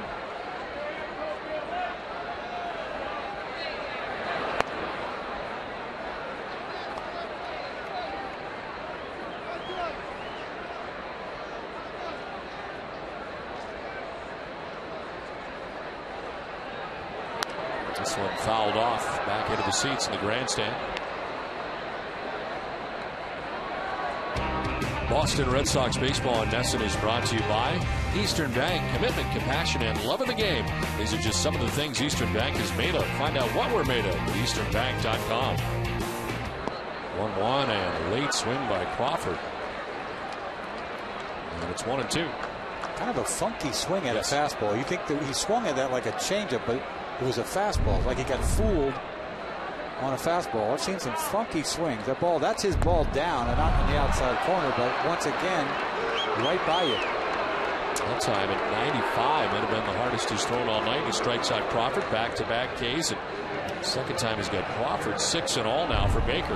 Well, I tell you, we didn't know. I didn't think he had this 95 stuff. This ball's so far outside, makes him look kind of bad right there. Back-to-back swings.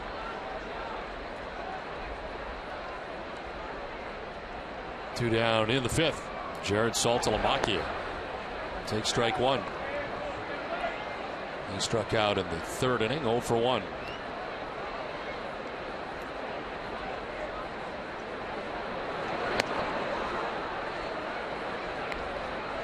I'll tell you what, he is confident as can be. You give a control pitcher, I thought, coming in, he's throwing the ball like, this is as good a gas as I've ever seen from Baker, but he is as confident as they come. He got a 6-run lead going after people. A 20-minute wait while the Twins scored 4 innings in the top half of this inning. He's been very sharp here in the bottom half of the inning. Strikes out Lowry, strikes out Crawford. Now quickly ahead of Saltalamacchia, 1-2. 2-2. You know, we don't see these guys all that much. You know, Baker, he's been around the block here. 5 years in the big leagues. He's had a lot of success. He really has. He can give up some home runs, but he's done a nice job for them. 2-2 grounded foul.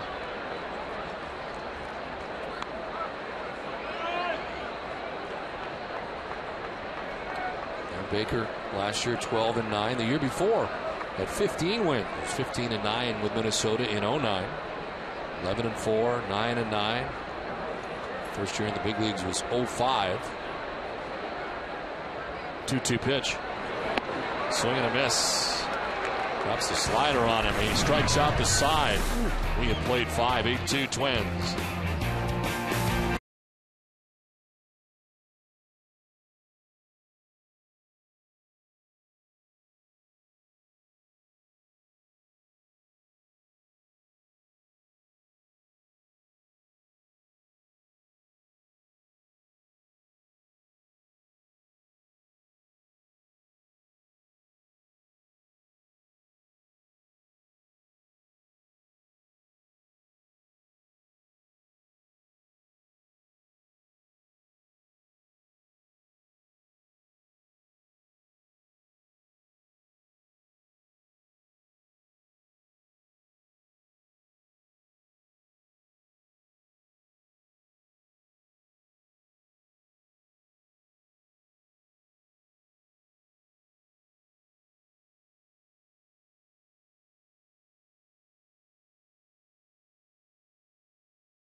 Bruins coverage joined Randy Scott for Nesson Daily, presented by Sun Life Financial. Have a full recap of tonight's Game 4 showdown between the Bruins and Flyers, including player reaction and complete analysis from the Garden. Plus the latest on Paul Pierce from Celtics practice. All this and much more on Nesson Daily tonight, following Red Sox and Bruins coverage only on Nesson. It is 8-2. The Twins on top of the Red Sox. We play into the 6th inning. Denard Span, Trevor Plouffe, and Justin Morneau bat in the 6th inning with Alfredo Aceves back on the mound. He came in for Tim Wakefield in the 5th and got the final 2 outs of the 5th inning. Back out there for the 6th inning as he tries to eat up some innings. Span gets jammed and sends it into center field. Enough on it to get it out to center. A leadoff single for Span, who has his 2nd hit of the game. Try to spot this fastball. This fastball's up a little bit, and Span spanks it into center field.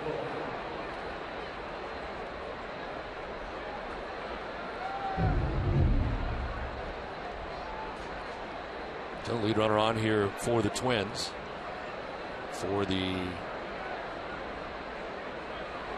5th time in 6 innings.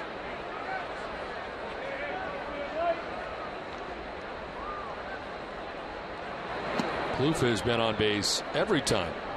All that was against Tim Wakefield, but a home run in the 1st inning.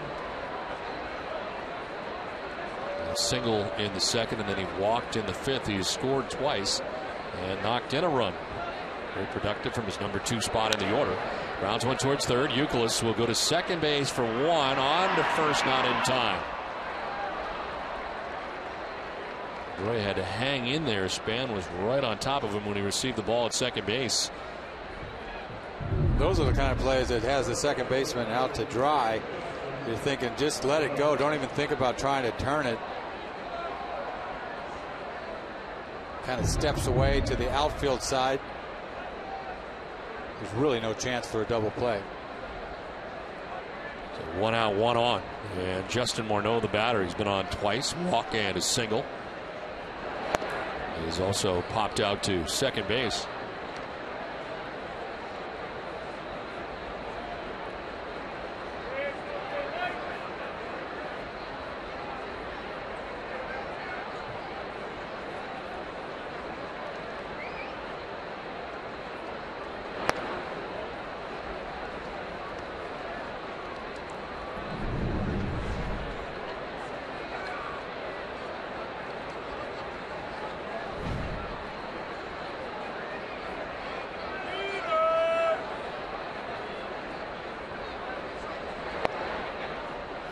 Takes a strike, 2-1. He's now 29 years of age. Again, prior to the concussion last year, he was hitting at .345 with 18 homers, 56 runs batted in. The year before, 30 homers, 100 RBIs. 2-1, foul back.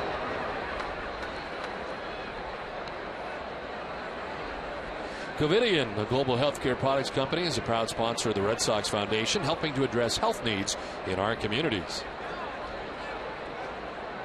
In his MVP season, he hit .321, 34 homers, and 130 runs batted in. Inside, full count.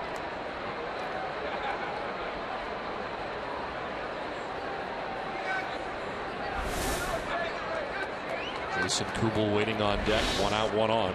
As the Twins bat in the 6th inning on top 8-2. There goes the runner, and this one fouled off. There's Plouffe getting a start.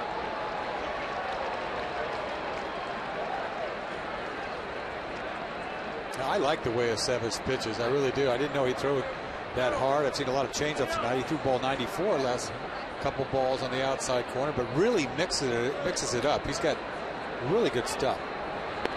Here is strike 3. Runner going, and the ball gets away out of the glove of Lowry. And to 3rd base goes Plouffe. It has been a tough night for Jed Lowry.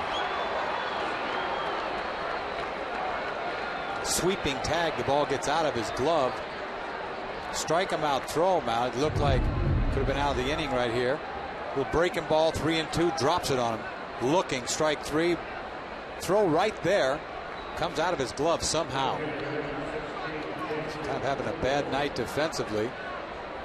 I don't know if the runner kicked it out or he just, can't really tell. Lowry's charged with another error. Looked like it just came out of his glove. I'm not sure there was contact. And now they're charging another balk, and again it's Angel Hernandez. Boy, he doesn't miss anything. This is 2 tonight.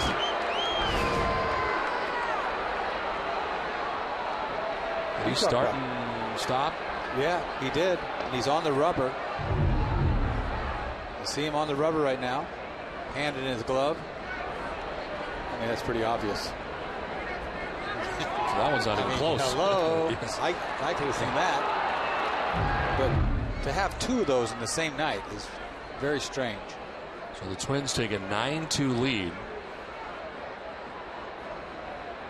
2 balks in the same game as this one misses outside, and it's 2-0.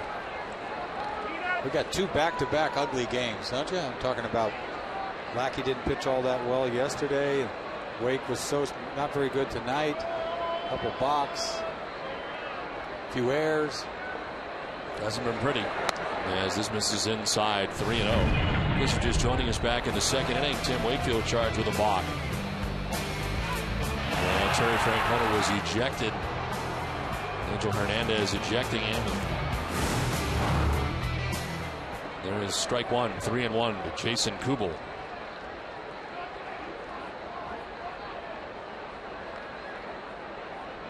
Last 2 days, the Red Sox opponent has scored 20 runs combined. And just 2 for the Red Sox. There's ball 4 to Jason Kubel.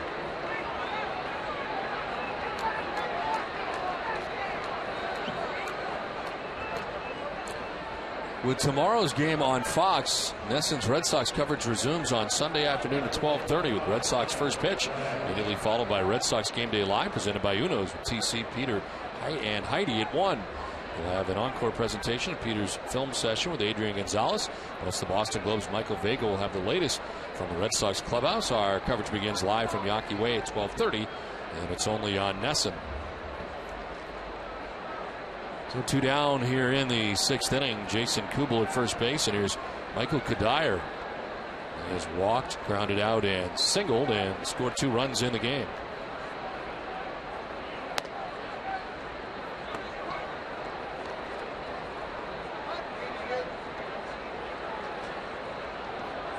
Tim Wakefield tonight charged with the 8 runs. Maybe the 9 runs the Twins have. Ground ball fouled off to the right. 1-1. 6 of the 8 runs are earned runs for Wakefield. Is 4 1/3, 9 hits, 4 walks, and a strikeout.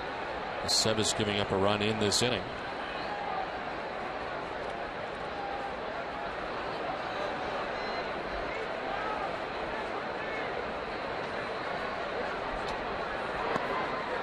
Outside ball 2.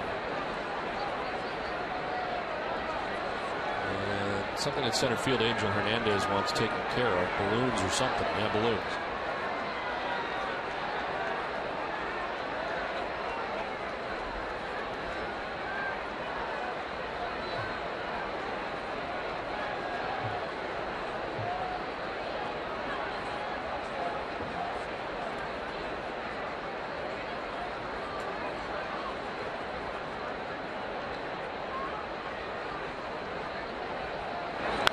This is laced foul back into the seats. Ow.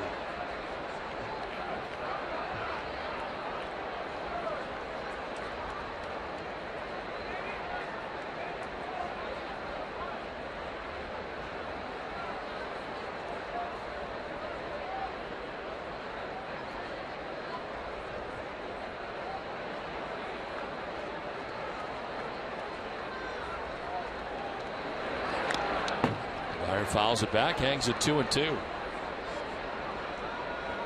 Sevis uses a spot starter at times, and of course was starting in Pawtucket for the Paw Sox when he was called up today. A guy can go multiple innings.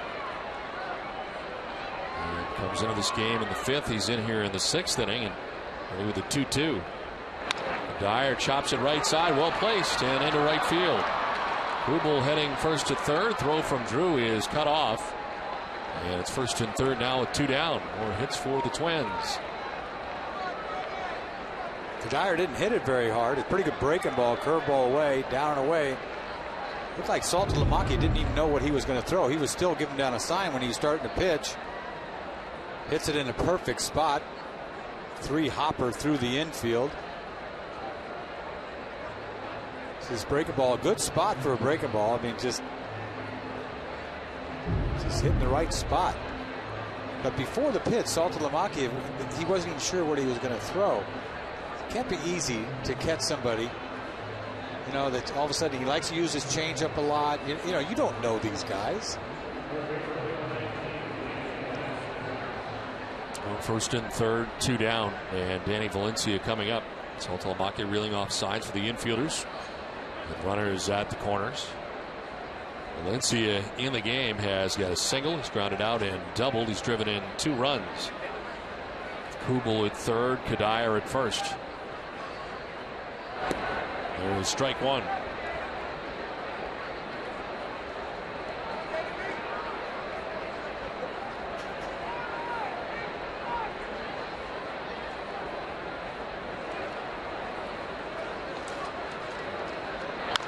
Chopped, diving at first as Gonzalez flips to Aceves for the out. Nice play.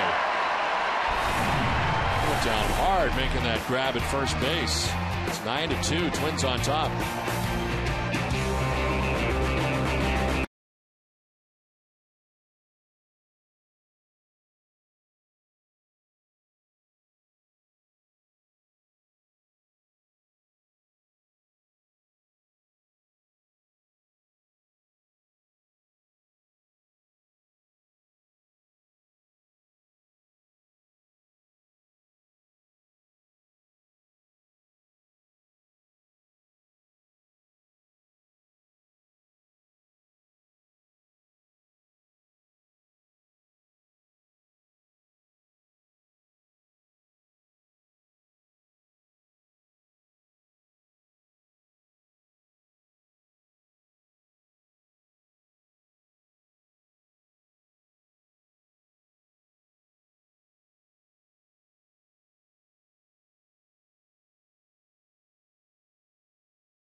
That outperforms the best oil-based stains on the market. Find Arbor Coat at your local Benjamin Moore retailer.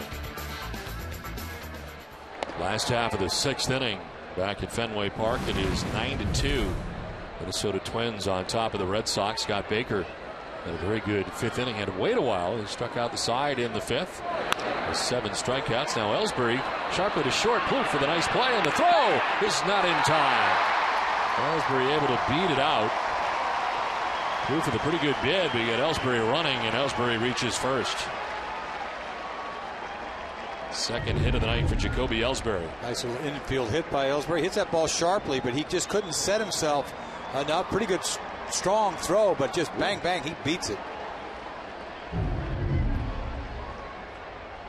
8th multi-hit game of the year for Jacoby Ellsbury. On to begin things in the 6th inning. As Pedroia bats for the 3rd time. He walked in the 1st, struck out swinging on a fastball in the 3rd. And a swing and a miss for strike 1.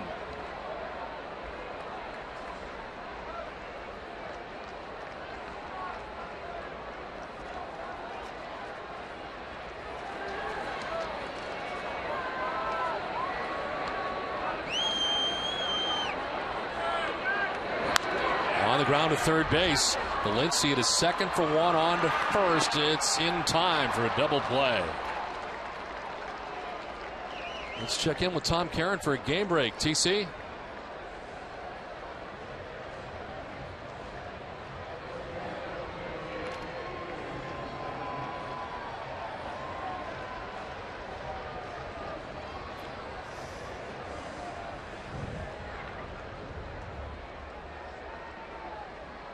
All right, Tom, thanks very much. Back here at Fenway Park, it has been all Twins on top 9-2. 2 outs in the 6th inning for Adrian Gonzalez.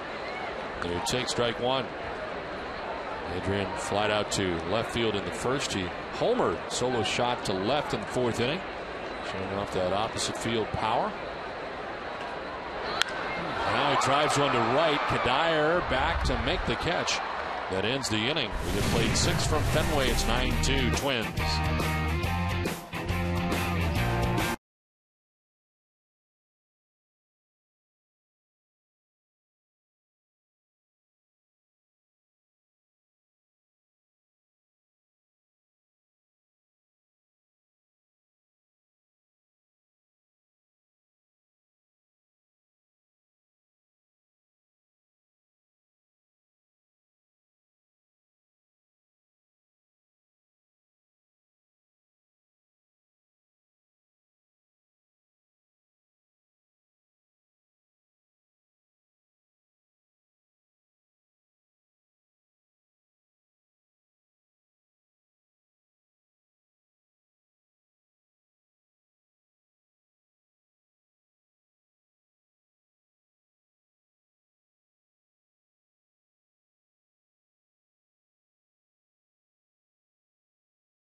With Heidi Watney, presented by Arbella Insurance. Peter Gammons talks to the Sox catching tandem. Dustin Pedroia recaps his 13-pitch at bat and much more. It's the Ultimate Red Sox Show this Sunday at noon. It is the 7th inning. More Alfredo Aceves, as he has gone an inning and 2/3 of relief. Ben Revere leaving it off here in the top of the 7th inning. Revere 1 for 3, singled in the 2nd inning and scored. Since then, he's flied out and struck out.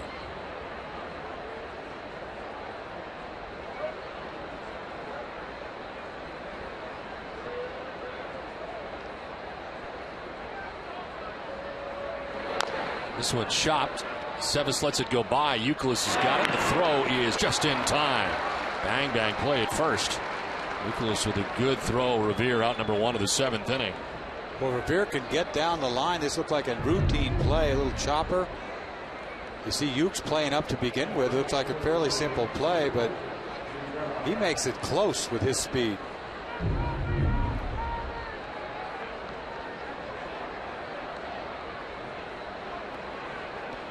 And one down, a meeting halfway between the plate and the mound here. And Saltalamacchia and Aceves with 1 out.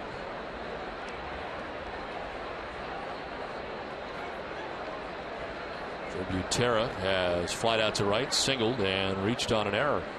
1 for 3 for Butera. It's a fly ball to shallow left. Crawford makes his way in and under, and puts it away. 2 down. Boston Red Sox baseball on NESN is brought to you in part by Eastern Bank. At Eastern Bank, we believe something as simple as your checking account should come with a lot of strings attached. Eastern Free Checking. See just how good a checking account can feel. 2 outs in the 7th inning for Alexei Casilla. There's 0-for-3 in the game.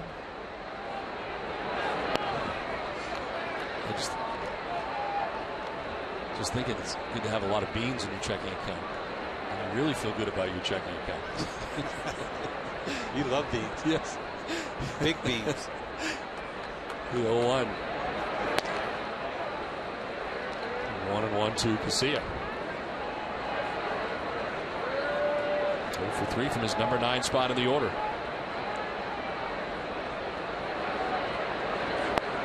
Breaking ball.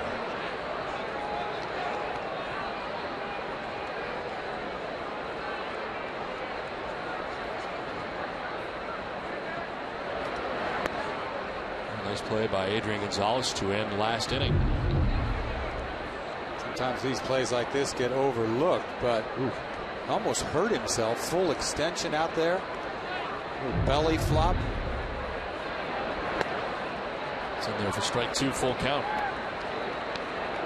He had surgery on the shoulder during the offseason, not diving at all during spring training. He's been doing some diving during the regular season.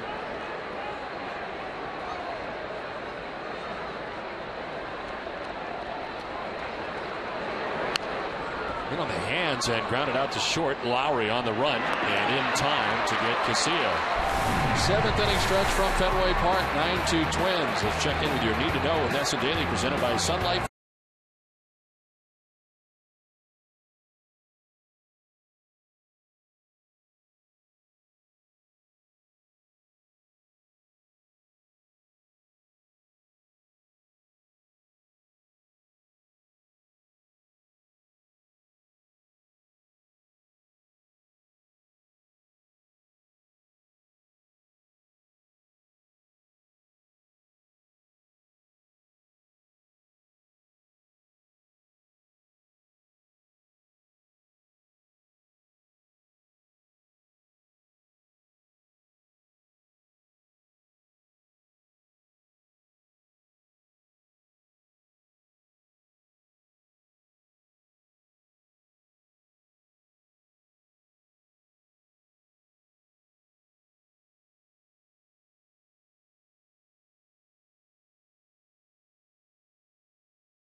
Nine to 2, Minnesota on top of Boston. Last half of the 7th inning. And Kevin Youkilis leading it off, taking strike 1. Scott Baker's had plenty of runs to support him in his effort tonight, but he's also pitched very well.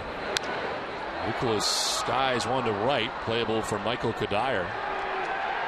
Makes the catch for the first out of the 7th inning. Well, immediately following the game, stay with us for WB Mason Extra Innings Live with TC, Peter, and Heidi. A breakdown of Tim Wakefield's second start of the season, including his take on tonight's performance. Also have the manager's perspective in the From the Press Room segment.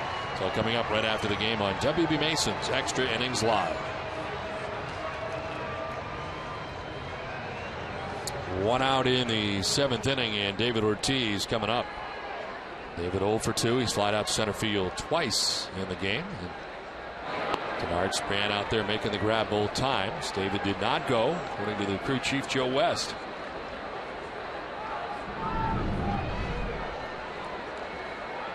But Baker with 7 strikeouts. He's walked 1 and given up 5 hits and 2 runs, but pitching well here tonight. He's given up 2 solo home runs.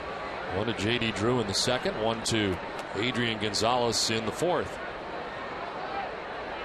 Trying to get through 7 innings for the 3rd time this year. I'll tell you what, he's had good velocity, a little more than we thought he had, but here's a guy that really does pound the strike zone. It's perfect for him to get a lead like that. You hate to see people sort of pick, and this guy does not. Good changeup, little breaking ball. You can see why he's successful. Ortiz with a swing and a miss. Fastball up 2-2.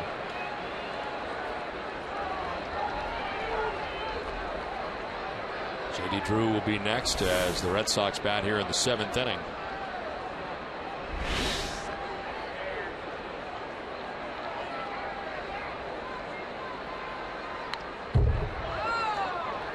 .95 that time. So velocity not going down here as Baker works into the 7th inning. Gun's a little fast tonight.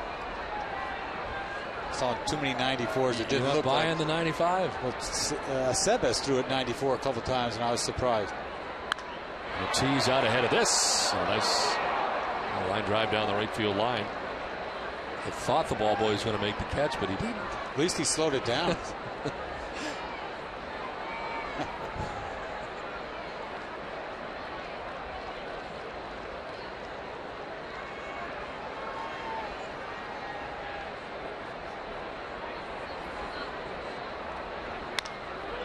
This one is down the first baseline. Morneau's got it. He'll take it himself to the bag. 2 down. Well, the road ahead is brought to you by Safeco Insurance, and it is the starters for Sunday as Carl Pavano. Good year last year, 17-11 last year with 3.75 ERA. But so far this year, just 2-3. And Daisuke Matsuzaka in 4 starts against the Twins is 2-1 with a 2.30 ERA. Of course, Daisuke had to pitch in the 13th inning of the extra inning affair here the other night. Took the loss in that game, and he'll be making his first start since relieving. It was really strange to see him throwing long toss in the outfield in between innings. I don't think I've ever seen that before. Never saw. The 1-0 is popped up on that side of the infield, and it's the third baseman Valencia who makes the catch on the dirt that ends the 7th inning. We head for the 8th. 9-2 Twins.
(9-2) Twins on top of the Red Sox as as we head here to the 8th.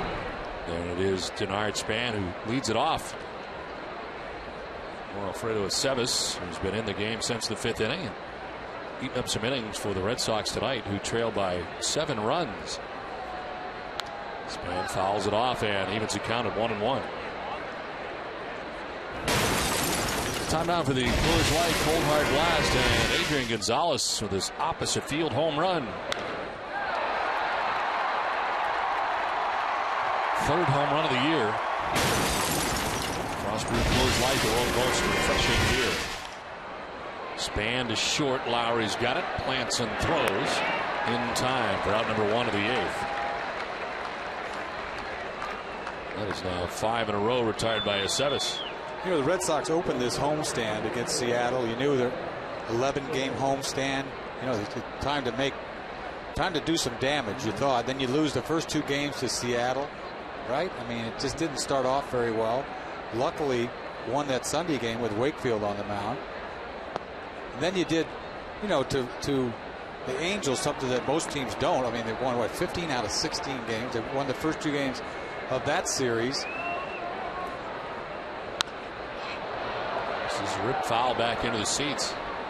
You know, what was a big game is that 13-inning game. I mean, yes, really. I mean, they could have won that game. They had a chance to win that game, and then they such a dud yesterday, 11-0, and then this starting off a series against Minnesota that you're thinking you could win this series easily. So Hoey and Hughes warming in the pen for the Twins. First action we've seen out there, as Baker's thrown 88 pitches through the first 7 innings. There's a 1-2 to Plouffe. It is outside 2-2.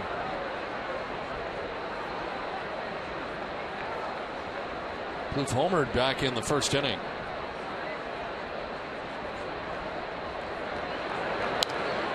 This one is back and out of play. Dunkin' Donuts is in its 13th year of hosting local youth groups and charitable organizations in the Dunkin' Dugout, a special seating section at Fenway Park. Thousands of children have had the chance to catch a Red Sox home game thanks to Dunkin' Donuts. They're enjoying everything but the score out there right now. This one is back and hits Aceves in the legs. He, from his knees, throws to first base for the out. And Saltalamacchia coming out to check on him. He appears to be okay. Right back at him. He retires Plouffe for the second out of the inning. Whatever it takes to stop this ball. A little one hop. Smothers it.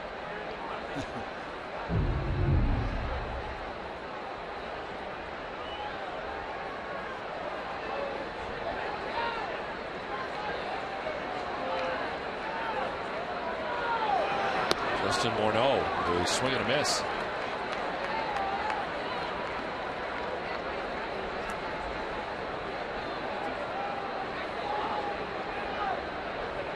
Swing and a miss. 0-2. Making Morneau look bad on a couple breaking balls.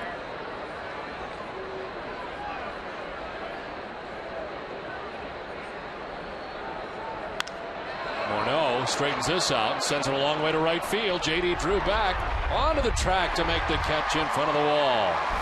Morneau gives it a ride, but he is out number 3. 7.5 done. 9-2 Twins.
On top of the Red Sox as we head to the last half of the 8th inning.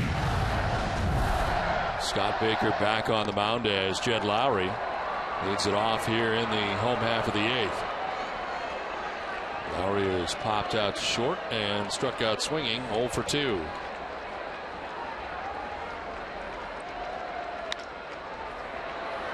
And the ground to second base. Casilla throws out Lowry for the first out of the 8th inning. 1 out in the 8th.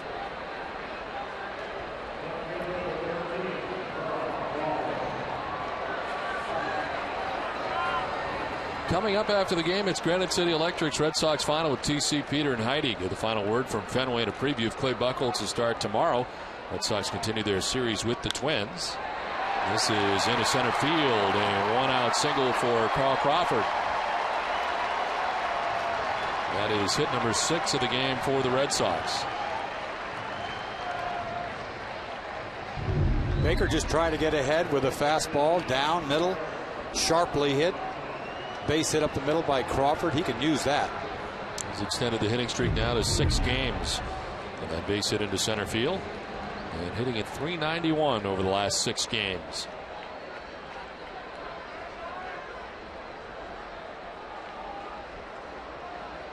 Jared Saltalamacchia 0 for 2. He struck out twice in the game. And a swing and a miss.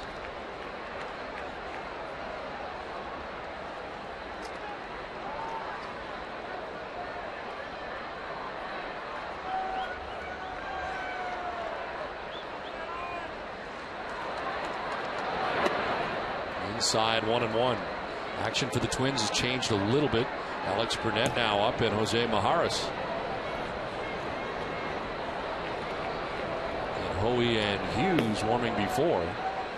As Baker has 1 out here in the 8th. 1-1 to Saltalamacchia. Fouled off 1-2. A lot of strikes thrown by Baker. It helps to have that 7-run lead, but he's pounding the strike zone. Good fastball all night. Punched out Saltalamacchia twice. 67 strikes, 27 balls, and he has struck out 7 in the game. He's not had a strikeout since the 5th.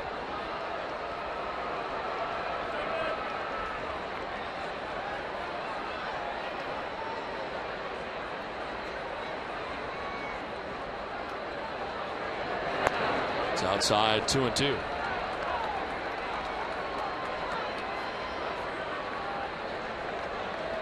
He came in with a 3.16 earned run average in 5 previous starts.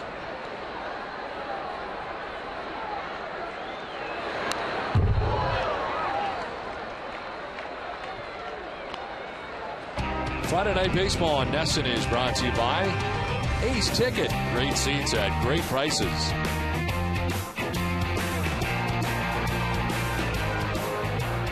Red Sox trailing 9-2 as they bat here in the last of the 8th. 1 out. Carl Crawford at first base.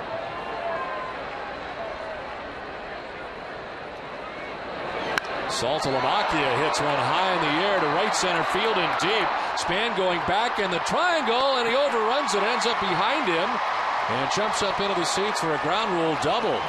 He ran as far as he could to the bullpen and then ended up behind him and by the 420 marker. And it's a double for Saltalamacchia as Crawford has to stop at third base. He hit this ball so high, it looked like it was going over the bullpen. Kind of faded back at the 420 sign. You see him running towards the bullpen, but the ball comes back over his backside. They almost overran that ball. Hit that ball almost 420 feet. It's a long run for Span, just couldn't get there. It's too bad that's not a 2-run bomb. So second and third, 1 out. And here's Jacoby Ellsbury. He has 2 hits tonight, 2 for 3 from the top spot in the Red Sox order.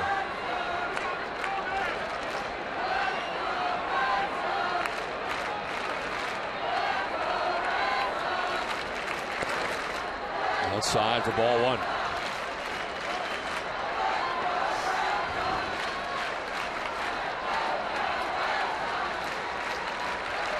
Longest outing of the year for Scott Baker, 7 1/3 innings. Closing in on 100 pitches.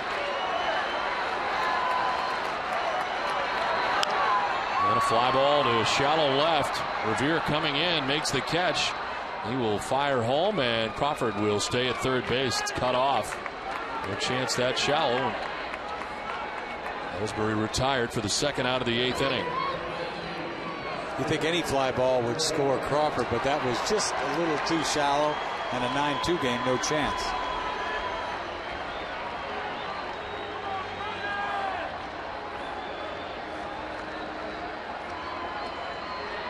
Here's Dustin Pedroia, who for the first time this year had a day off yesterday.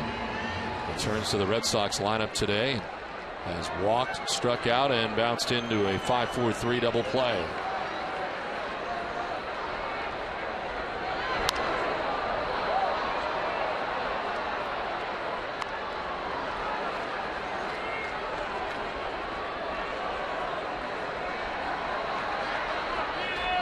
At an even 100 pitches, as high as 107, but again, innings wise, this is the longest outing of the year for him. Pedroia, a very quiet homestand. He is now 3 for 28 on the homestand.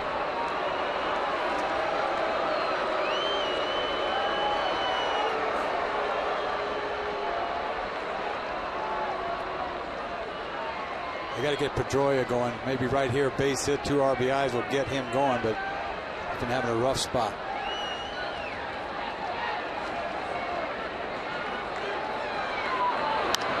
Fouls off another, and it's 0-2. He's seen a heavy diet of fastballs. When you want to hear the latest news and information on your favorite baseball team any time of day or night, flip your radio on to WEI Sports Radio Network.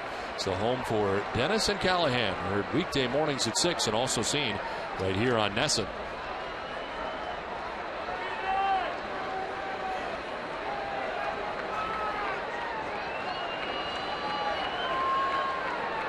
The 0-2 pitch to Pedroia. He's up high, 1-2.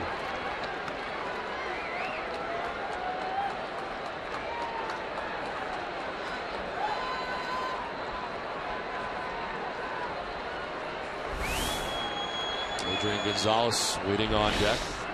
2 outs in the 8th inning.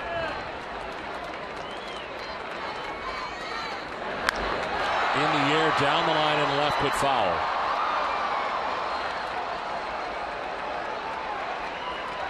Well, that would have got him going right there. A 3-run bomb all over that fastball. Been swinging wildly, hasn't he? He's just attacking everything. You see, like you said, a diet of fastballs. He's been getting a lot of fastballs from Baker. This ball's out of the zone. I don't know how he gets to this. Can't keep it fair.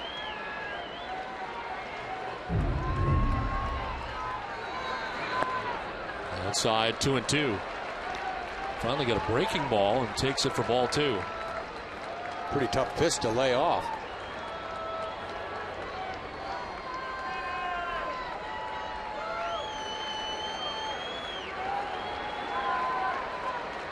Crawford at third, Saltamaki at second, 2 down here in the 8th. And Pedroia gets just a piece to stay alive. Back-to-back sliders on him.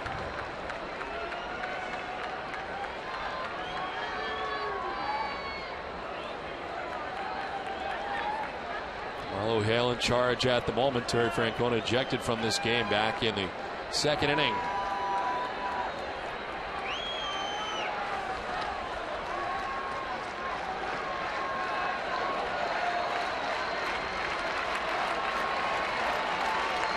Time called. Gutierrez headed out. Still been on the same page all night until now.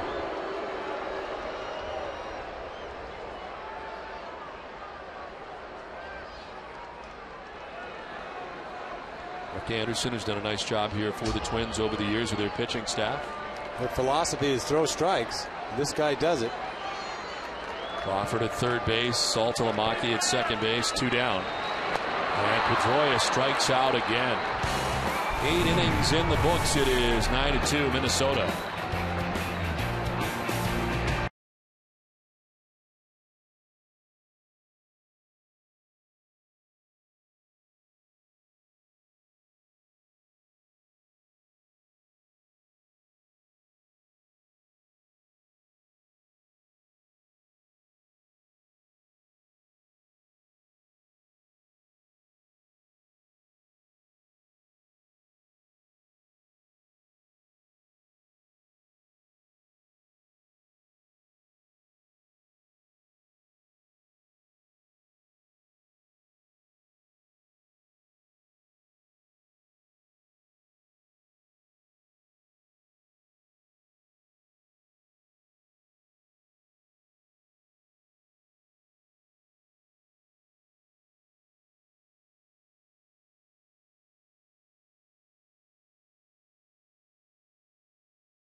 The Red Sox did. Turn to Frank Webb's Bass Centers, the showrooms of FW Webb. Find a showroom near you at frankwebb.com. Ninth inning, 9-2.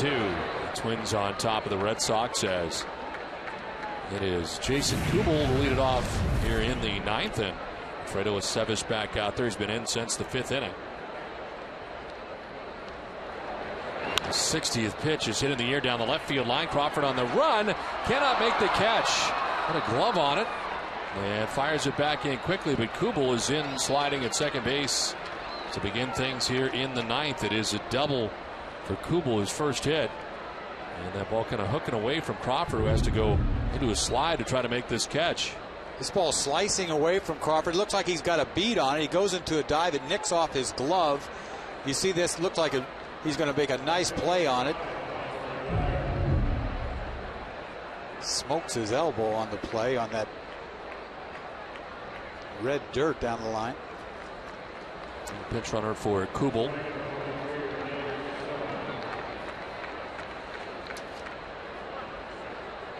Renee Sassoni into the game.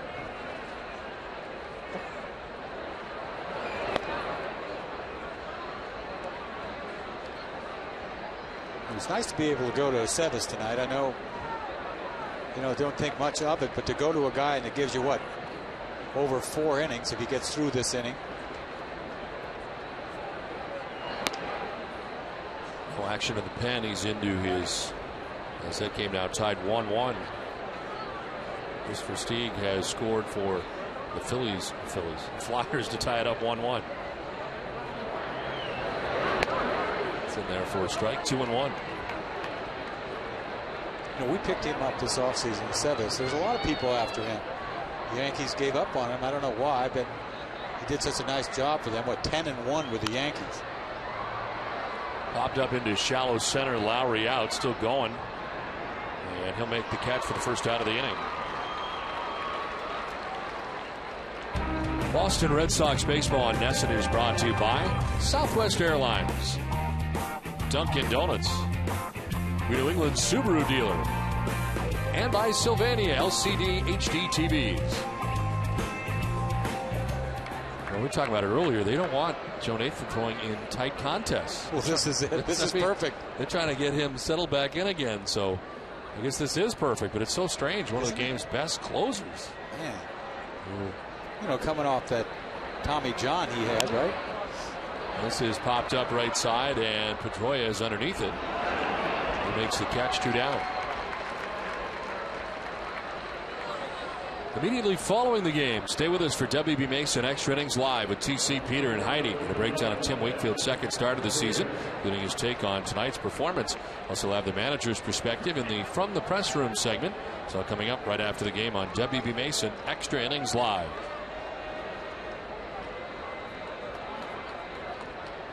One to third for Alfredo Aceves. 2 outs here in the ninth inning.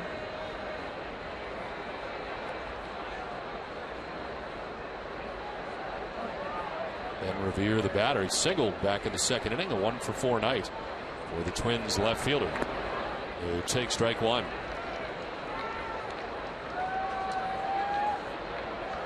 Tim Wakefield tonight, 4 1/3, 9 hits, 8 runs, 6 earned. Walked 4 and struck out 1. Sony running at second base for Jason Kubel. This is a ground ball to first base. Aceves is there for the out that ends the inning. It is 9-2 Twins as we head to the bottom of the ninth.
First inning, a home run off Tim Wakefield to get the scoring started. Red Sox trying to climb back into this one. Adrian Gonzalez able to go the opposite way for a home run into the monster seats for Gonzalez's third home run of the year. And while the Twins have had plenty of offense, they've had very good pitching as Scott Baker gives him 8 innings, giving up just 2 runs and ends up striking out 8. Those 105 pitches as Gonzalez leads it off for the Red Sox here in the 9th inning. And the new pitcher for the Twins, their former closer and will be closer again at some point, but Joe Nathan has had a tough return, a 10.00 earned run average in 10 appearances. And he got 3 quick saves, but then blew 2 right in a row. And now they just kind of trying to ease him back in again. He's using him as a setup man, but right now they don't want to use him in a game in any close situations. Well, he went to them. He went to them and said, hey, I don't think you should use me, because he didn't want to hurt the team. If you're not throwing good, you don't want to be closing. So, I mean, you kind of know what you've got. I mean, it takes somebody to do that. I mean, it shows me something. It's not like this guy's afraid of the spotlight. I mean, he's almost saved, what, 300 games. This guy has been lights out for a long, long time. Who's had the injury in spring training last year, missed the entire year, Tommy John surgery. Had 47 saves in 2009. 247 saves in his career coming in. There's a ground ball to first base. And there is Nathan for the out. The Amica Pit Zone is brought to you by Amica Insurance. Amica Insurance, it's not just how you're covered, it's how you're treated. And we're going to see Baker punch out the side in the 5th inning. You see Lowry fastball right by you. You're going to see a fastball out of the zone to Crawford, no chance. You're going to see a hard breaking ball to Saltalamacchia to put him away in the 5th.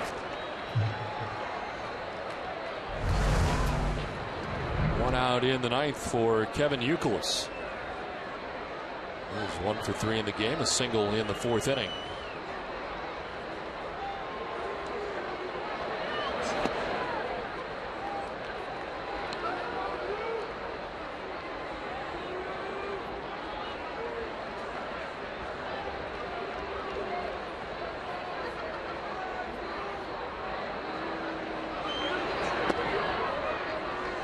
Two 2-0 to Youkilis. Glenn Perkins up in the pen for the Twins.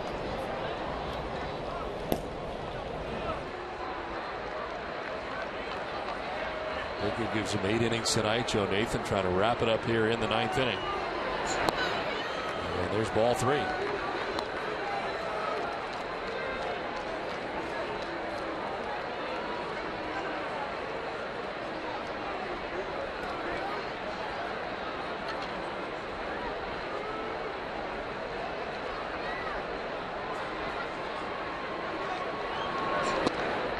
It's a strike, 3-1.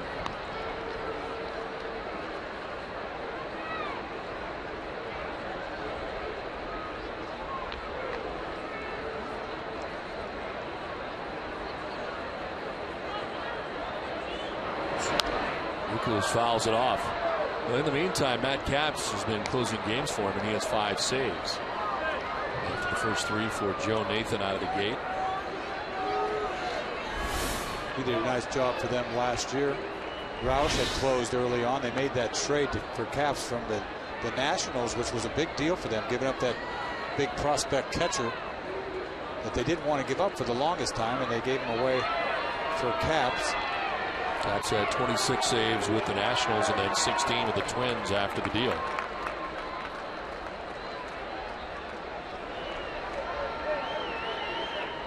There is a 3-2 pitch. Just up top for ball 4. A 1-out walk for Kevin Youkilis.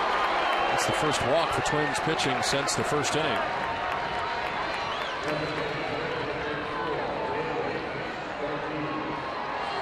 There's Big Poppy with 1 out in the inning and a runner on.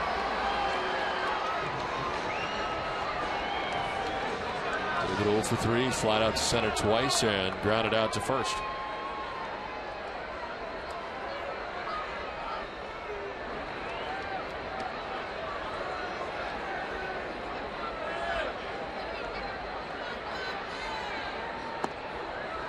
Here's strike 1. Boy, Nathan used to be 95 with a nasty slider.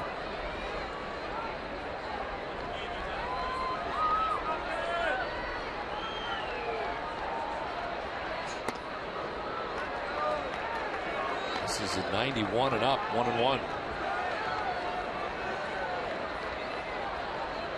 When you're a guy that's used to throwing 95, and then you start throwing 90, it's a totally different ballgame. Now you know what it feels like to have average cheese. You got to be able to pitch.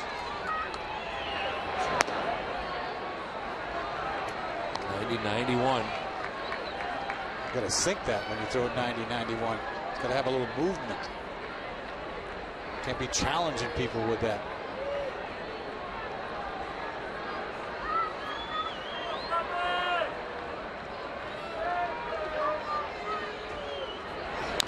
Ortiz rolls it over foul, and it is 2-2. There's a pitch that David thought he should kill, probably. There's 2-1 fastball, kind of down. Boom. End of the bat.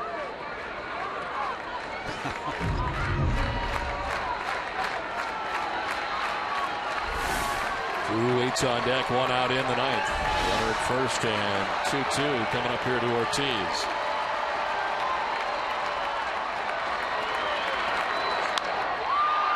In the air to shallow right. As Kadire comes in now, goes back and makes the catch. 2 down in the ninth.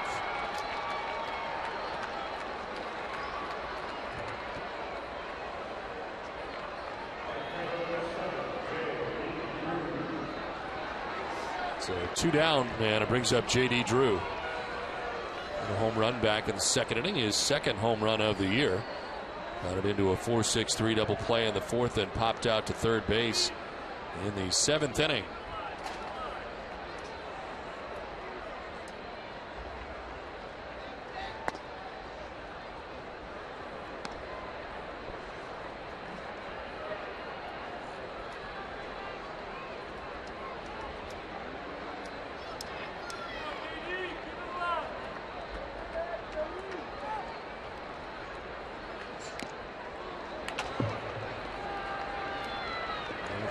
Tonight, the Red Sox would fall to 14-18 with their third loss in a row. They had 8-9 here at Fenway Park. They'll go back to their regular rotation from here on out. This homestand has had a couple of starts by Wakefield that kind of threw everything off. 1-1 to Drew. It is on the outside corner, 1-2.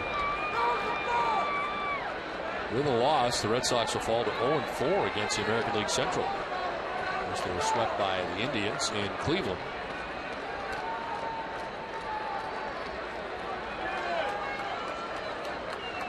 One-two to Drew. Inside, 2-2.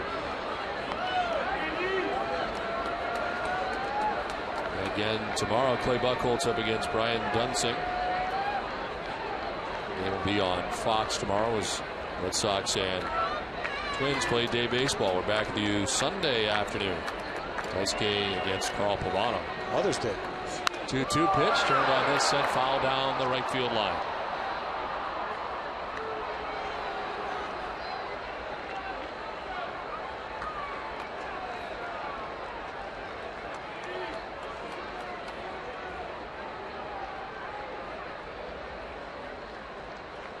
Nathan's had to throw 20 pitches. He has 2 outs in the inning. Youkilis at first base. And in a battle here with J.D. Drew.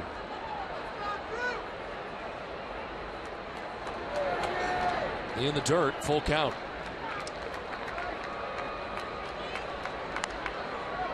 It's not the same Nathan, that's for sure, watching what he's featuring right now. He's had that put away slider. Kind of all the sliders are back and forth. One's rolling, one's in the dirt.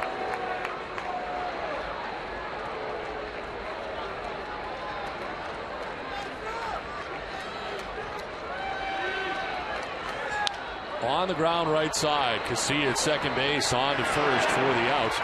That ends the ball game as the Red Sox for the second straight day are beat up on as in come the Twins in game 1 of the series and win this one 9-2. And I guess it started tonight with an ineffective outing for Tim Wakefield. Yes, it was. And, you know, that Bach called. You saw Francona get kicked out. Didn't start off very well. And then a big error in the 5th inning by Lowry let in 2 runs when they scored 4, and that was sort of it. Baker threw the ball well, a couple solo shots, punched out 7 guys. He looked good, had those runs to work with, but the Red Sox got to get something going against these Twins in the next 3 games. The Baker is the winner, 2-2. Wakefield takes a loss. He drops to 0-1, and the Twins win 9-2. For Dennis Eckersley and Heidi Watney, I'm Don Orsillo saying goodnight from Fenway Park. Join us again Sunday afternoon for Game 3 of this series with the Twins. Our live coverage from Yawkey Way begins at 12:30. This has been a presentation of Nesson, New England's most watched sports network. It's time now for WB Mason's Extra Innings Live with Tom Caron.